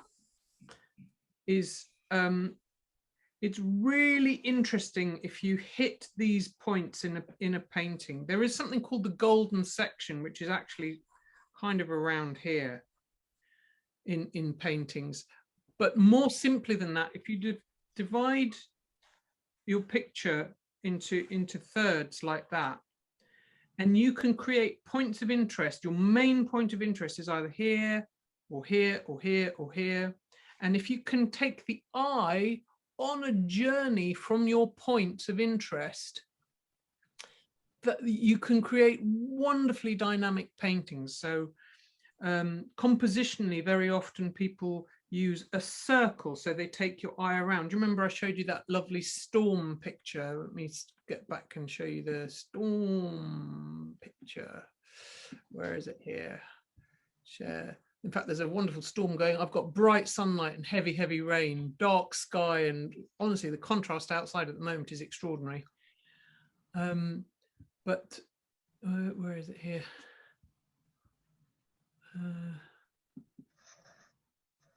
Where's that storm gone? I think it was further earlier on, Sean. Oh, I don't know why I can't go back. Why can't I go back? Why can't I scroll back? What's going on? Oh, there we are. There it is. It's just above the blue. Yeah, there we go. Brilliant. So you look at that. That's got incredible circular motion in it. Incredible circular motion. The other thing that's really dynamic is diagonals. Look at this sweep of the diagonal here that leads you into a painting, and there's more diagonals, and her vanishing point is kind of somewhere off here somewhere.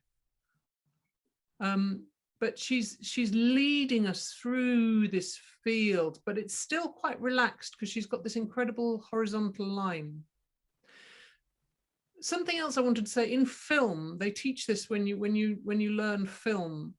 That the horizontal line is the most restful. When you've got it in the middle as well, when it's not at the bottom or the top, it's the most restful thing for the eye. And you'll see that in films that are very slow, that have these sort of horizontal sort of compositions. When you want the next most exciting thing to look at, and that's why I got you to do it in this order in your little drawings, is the vertical. So verticals, they're moderately more exciting to look at than horizontal lines. The most exciting thing to look at is a diagonal. I mean, look at that lovely diagonal here. In terms of composition, I know this is a photograph, but you've got a circle that's taking your eye around the foreground. Then you've got this sweeping diagonal, and you've got more diagonals. You've got lots of tonal contrast. So it's really exciting to look at those kind of things in a painting. And if you can put those things in your painting, when you master perspective, like here's an example. When you master perspective, and this is literally only about 60 years after they had first got to grips with it. This is Leonardo da Vinci's Last Supper. He has used perspective so cleverly here. The way to find perspective, as we say, is you join where all the lines go. And look, he's been really in the ceiling. He's got this sort of not tiling, but sort of built-in depth. Sort of rafters, aren't they, or something? Yeah, they're kind of rafters, that's it. I couldn't think of any words for it, but they're sort of embedded. And in the windows as well. And here, what is the vanishing point of this picture? And you can even see it in the angles of his arms. His head. It's the head of Jesus Christ. And the whole painting is about Jesus Christ. So it's wanting to make him the center of this painting, and he has done it by lining everything else in this painting is lining up to point at Jesus. That is consummate understanding of how perspective leads the eye to the thing that you want people to focus on. And he's leading you through this painting. And in the way even in the way that this person is leaning back in order to make space for us to look at him, even in the fact that he's put a window behind so that he pops out in contrast, in tonal contrast. It's amazing how cleverly he's made everything line up. The edges of the table are, it's all in line with the vanishing point. Everything is in line. He has meticulously understood and worked out what he wants you to look at. And he's done it with perspective. He's done it with tonal contrast. He's done it with composition, where he's left spaces. The Japanese have the most amazing word for the use of space in art, whether it's sound and you have silence, or whether it's a garden and you have space, or whether it's a painting and there's nothing there. And the word for it is ma, M-A. I don't know the form for it, the lettering for it, but it really is. It's how space can be used to do so much. And here they've used space just to highlight him. So clever. I hope you're doing your drawings. Hope you're all doing your drawings. I'm sorry, I could witter on for hours. I love it so much. And I hope you're getting something from it.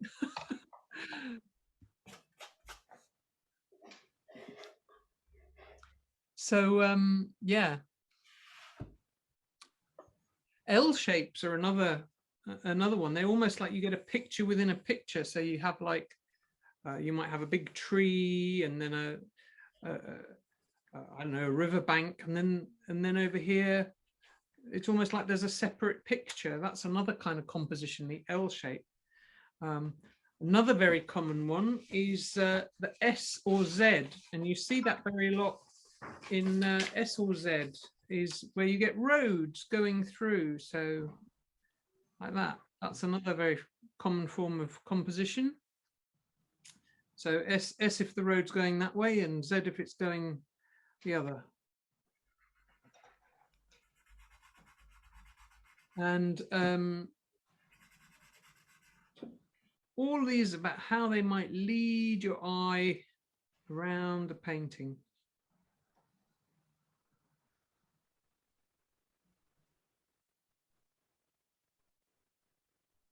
Any questions? I'm happy to, or has anybody got any picture they're ready to show, or something that they particularly enjoyed doing today?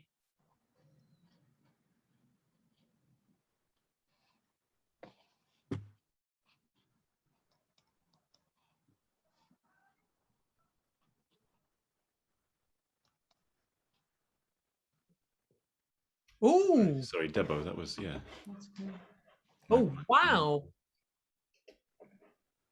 Is that an what is that, an under a table or an underpass, or a, it's great perspective.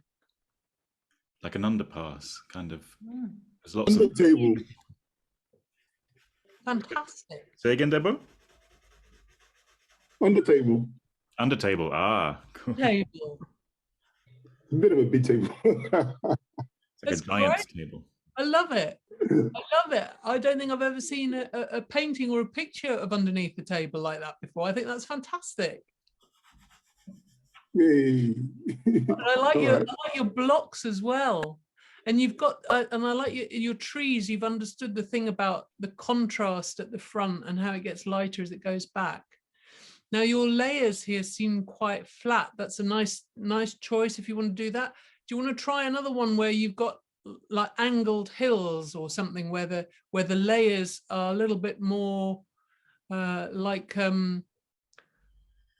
where it's slightly more mountainous? This looks like a field almost because of the flatness of it. It's lovely. Okay, I'll go for that. Keep going, keep going. Thank you. Yes. Anyone Okay. else? Well done. Great stuff.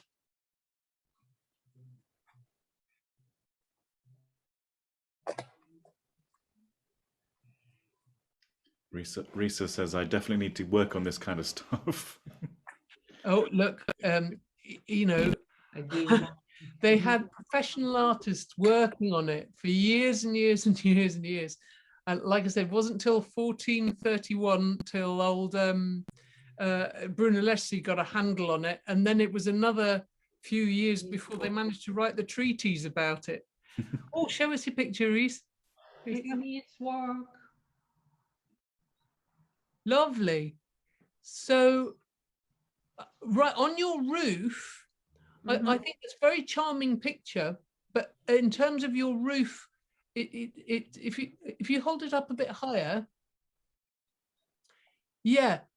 Where's your vanishing point to the horizon? You know, your orthogonal needs to go kind of from above to the horizon, and then the line of the roof would follow that, because at the moment it's going up. At the moment it looks like it's going uphill. Right. You see what I mean? Yeah. And that's because you may want it to go uphill, and that's a very valid choice. I was thinking of this like house in Hebden Bridge, and they're all going up hills. Up the hills, Hebden Bridge, lovely place, beautiful town. And yes, they do all go up the hill. Lovely. And what's in the other little square next to it? This one, you mean? Yes, I can't quite see because of the angle of the paper. Oh, sorry. It's okay. Oh, yeah, you've got a little landscape going there. There's a landscape going there. Lovely detail of tree in the foreground, nice contrast, getting paler with aerial perspective as you go back. Wonderful.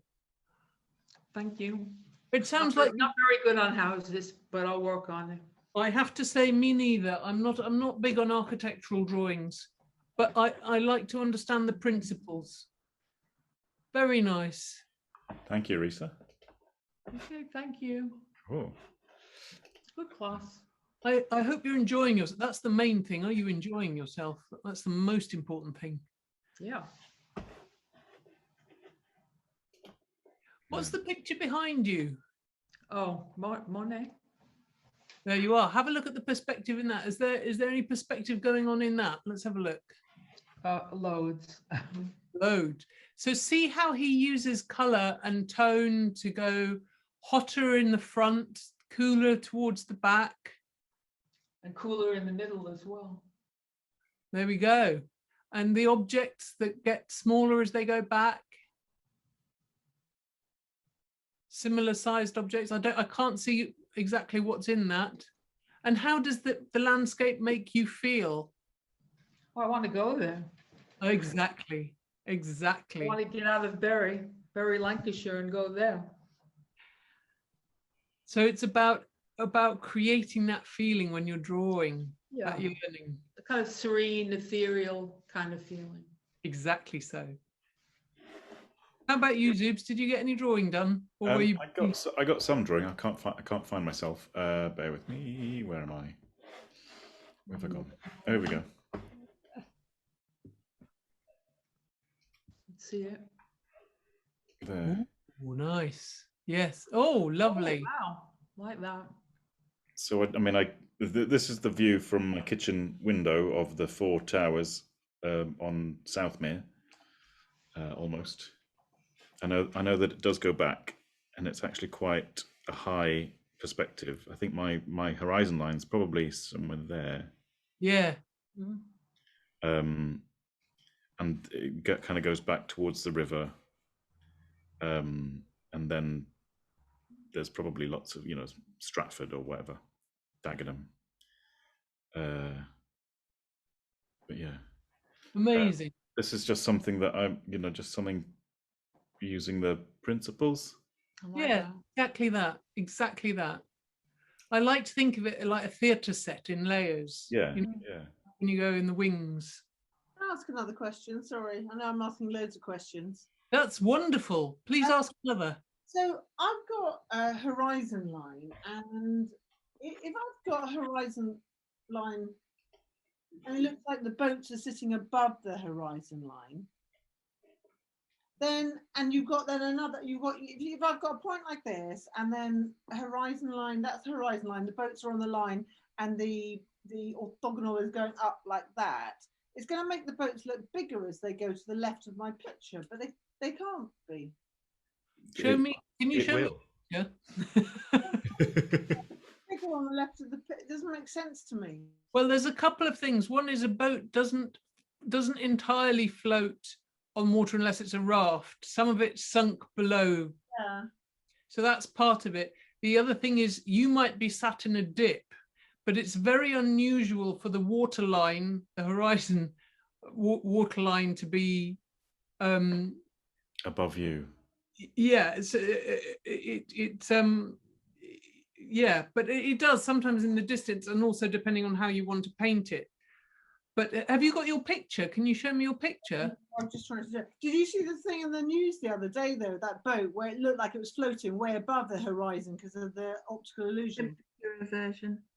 Yeah. Temperature inversion. Temperature version. Yeah, you see, this is where I'm having problems, but I think I'm doing them on the horizon, and I think, as you said, they should be below the horizon. So I was trying No, they should absolutely be above the horizon, because the horizon is where I didn't understand your question. Now I've seen your picture, I understand. Of course, the boats are going to be above the horizon, because the horizon is where the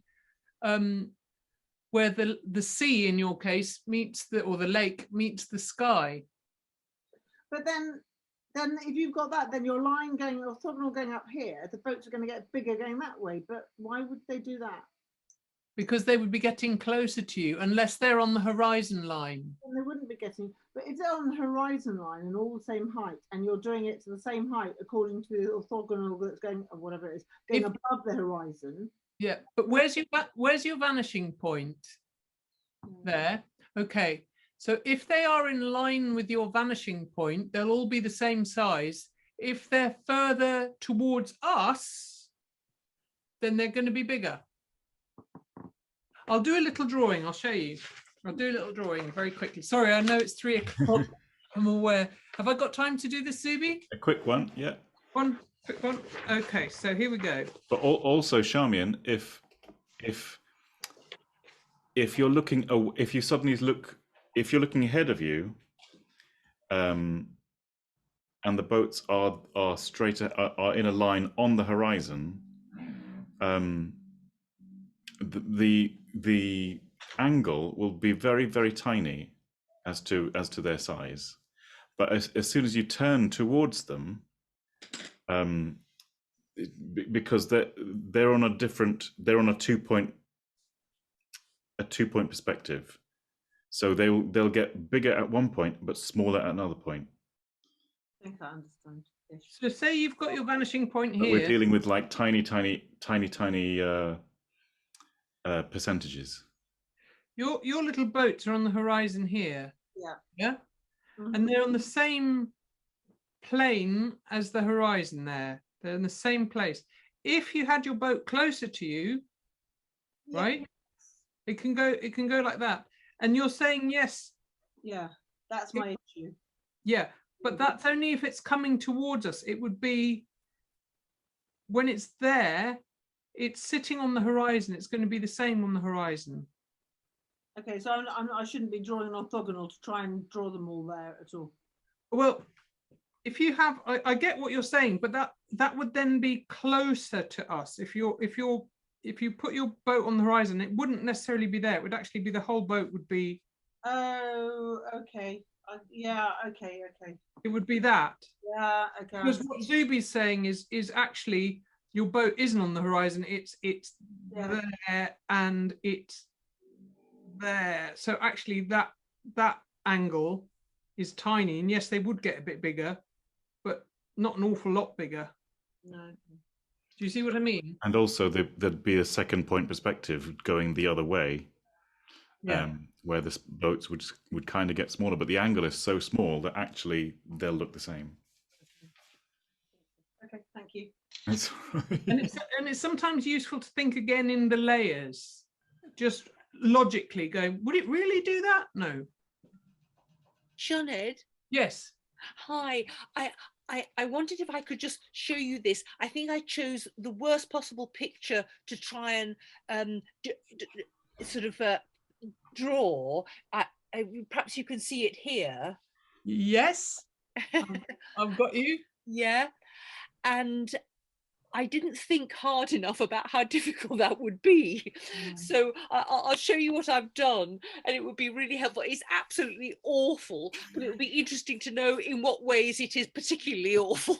I wouldn't say that was awful at all. What's awful about that? I think that's charming. Well, in the time, of course, the ploughed fields with all these wonderful sort of curved furrowed bits look very odd. And I suddenly remembered, oh, the haystacks have to sort of get smaller as they go back. But I just, I think at least this class allowed me to approach a whole piece of paper without absolute complete terror. But that's why the wrong choice of picture. No, I think your choice of picture is wonderful. You've got basically you've got a very elongated S as your sort of leading you back. What you'd think about is that the plough of your furrow is going to be wider at the front of the picture, and it will become smaller. So they're all like that's one thing. The other thing is, like you said, that your haystacks can get smaller as well. Think about how, because you're only using pencil, when the trees get further back, the ones that are really far back might not be quite as dark as the ones that are in full silhouette, shall we say.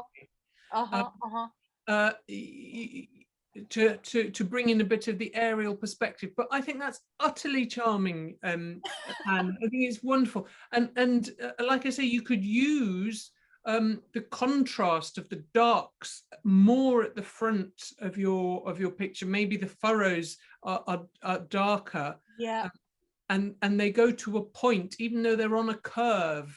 It's like it's the S principle, that the S is wider at the front. That's wonderful. Well done. Thank you so much. We hope to see you next week. It'll be someone else next week. It's a way of introduce next week's person. And then maybe people who can stay and want to show can share, and people who have to dash off should feel free that they can dash off. The Zuby. Thank you. Yeah. Thank you, everybody. Thank you, Sioned, for a wonderful class. It really brought back like all the technical stuff that I kind of forgot while doing everything freehand, as it were. But yes, next week we've got Miyuki, and I'll email you again with the stuff that she wants you to prepare. I think it's going to be found object, so it's more of a still life. But it's going to be found objects in nature, so it'll be things like flowers or rocks and stones, and so yeah, think more kind of like organic objects. If anybody's got any more drawings that they've done during the session, I'd love to be able to show them. Claire, let's have a look. Jamie. I don't need. Oh, amazing! Oh, lovely! Yeah. Love it. Oh, I love that fence, how it does go off into the distance. And you can really see it kind of curve around. Thank you, Claire, that's lovely. It's not a fence, it's it's like a old pier. Sorry, you're getting a reflection of yourself. On the Thames. Nice. Little broken, but yeah. No, I have to say I prefer your drawing. I love the sweep of the sand. I like the texture of your sandbank. Yeah, it made me want to go walking there. Thank you. Cheers, Claire. Yeah, thank you, everybody who could. Oh, Steve. Let's have a look. I can see people waving stuff. There. That's from my window. Oh, nice. Amazing. Oh, amazing. Talk me through it. Talk us through it. I can see. Hold on, I'll show you a picture. Hold on. There, can you? Yeah. I really like that. I think, but I love the texture you've got, and I like the different the fact that you've decided to represent the different houses by different shades of tone. I like that. Thank you. That's cool. Yeah. Make like a nice etching or a nice sort of mezzotint or something. Yeah, and that's my perspective. Oh, well done. Oh wow, yeah. You've really mastered that.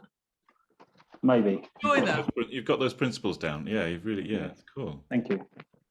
You're welcome. Maureen, were you showing us something or? muted at the moment. Oh, lovely. Oh yeah. I like your S as well. Very nice. Oh, I like your roofs as well. Oh, and I like your hatchings on the other side as well. Oh, great. You've got that, haven't you? You've really understood that. Oh, you're muted. You're muted. There you go. It should be fine. Yeah. Sorry, after last week, we're only on one screen today. So I tried to sort of do like a houses on the other side as well. But good. Yeah. No, just keep. What will happen is, now that all of this is you've just learned all of this, everywhere you go, everywhere you look, you're going to see perspective. You're going to see, when you look in your kitchen, that when you're sitting in your chair, you can see the underneath of your cupboards that you can't see when you're standing up because your eyeliner's come up, you know. So yeah, wonderful. It'll just change how you look at the world and how you move through the world, and how perspective will change, you know, moving 6 feet, moving 6 inches. It'll give you a new perspective. Well, thank you so much, everybody. Thank you so much for coming. Thank you very much. Yeah. See you next Saturday, and I'll put the video up just so you can get the kind of recap. Hopefully it'll be a better video because I've been able to watch the spotlighted screens rather than the gallery screen. So yeah, keep working your sketchbooks, in your little sketchbooks. Anything you look at, anything you go, just kind of go, what's the shading there? How can I represent that in shade? So yeah, if you go for a walk, stop on a bench for this week. I think your little exercise in the books, in your little A6 sketchbooks, bring a pencil with you in your next walk, and find an object that you can draw and look at the shading of it, and see if you can put two objects, one in front of the other, and see what the difference in the shading is.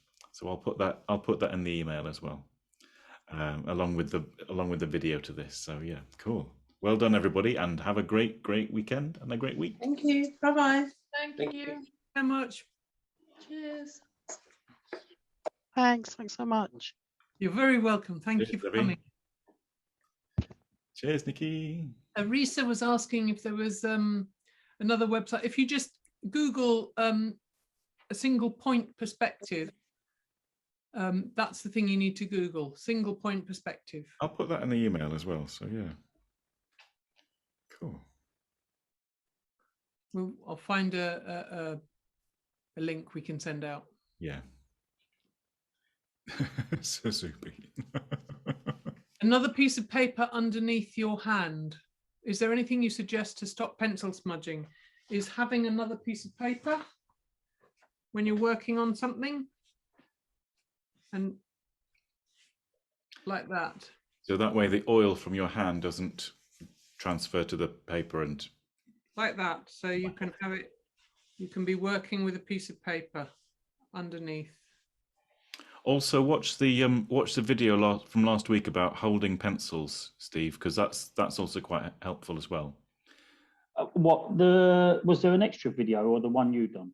The one I did, yes, last week. I did watch that. Yeah. Because most of the time I'm drawing up, my hand is off the table. Is off the. Right. Oh, okay. Yeah. I'm afraid mine wasn't while I was working today. It was more writing, notating very quickly. Cool. Well, I hope you enjoyed it, Steve. I'll see. Yeah, brilliant. Yeah, thank you. Cool. Oh, Sioned and Jamie, can I ask a question? Yeah. Sorry, Steve. Sorry. Hang on. Yes, I was trying to draw that. Yeah. But did that there, and I couldn't work out how to kind of what's it called? Get the horizon, because obviously the horizon's quite low, but I couldn't. The differentiation doesn't seem to be there. It just looks like a squiggly mess. So I don't know if you've got any tips. Well, I mean, from what I can see immediately anyway, it's the big boulder that's in front of you that needs to be more bold and more dark. Right. Yeah. That'll give you immediately. It'll jump forward.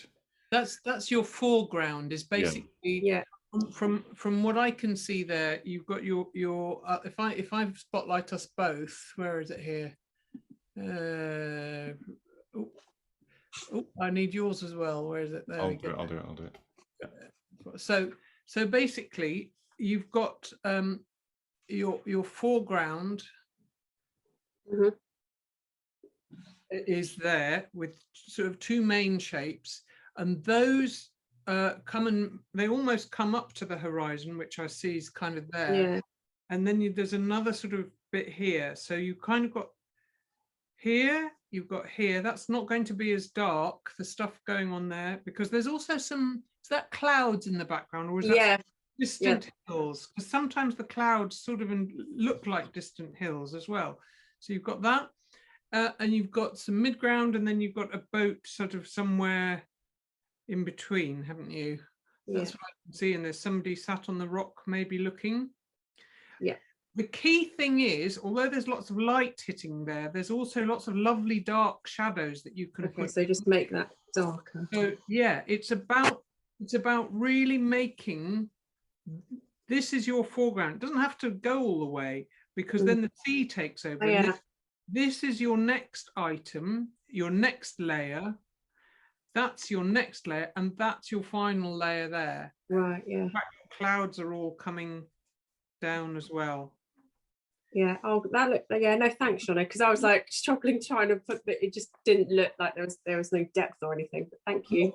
What you've done is really lovely. I think what's confusing is that because you've chosen not to complete the rock, because you've chosen not to complete the where the rock is, it's kind of going into the sea, which obviously if you've got color isn't a problem, but because you haven't got color, you've only got tone, so you need to kind of complete the shape. Okay, no, brilliant, thank you. That's cool, Dee. Lovely drawing. Great, thanks guys. Thank you, yeah.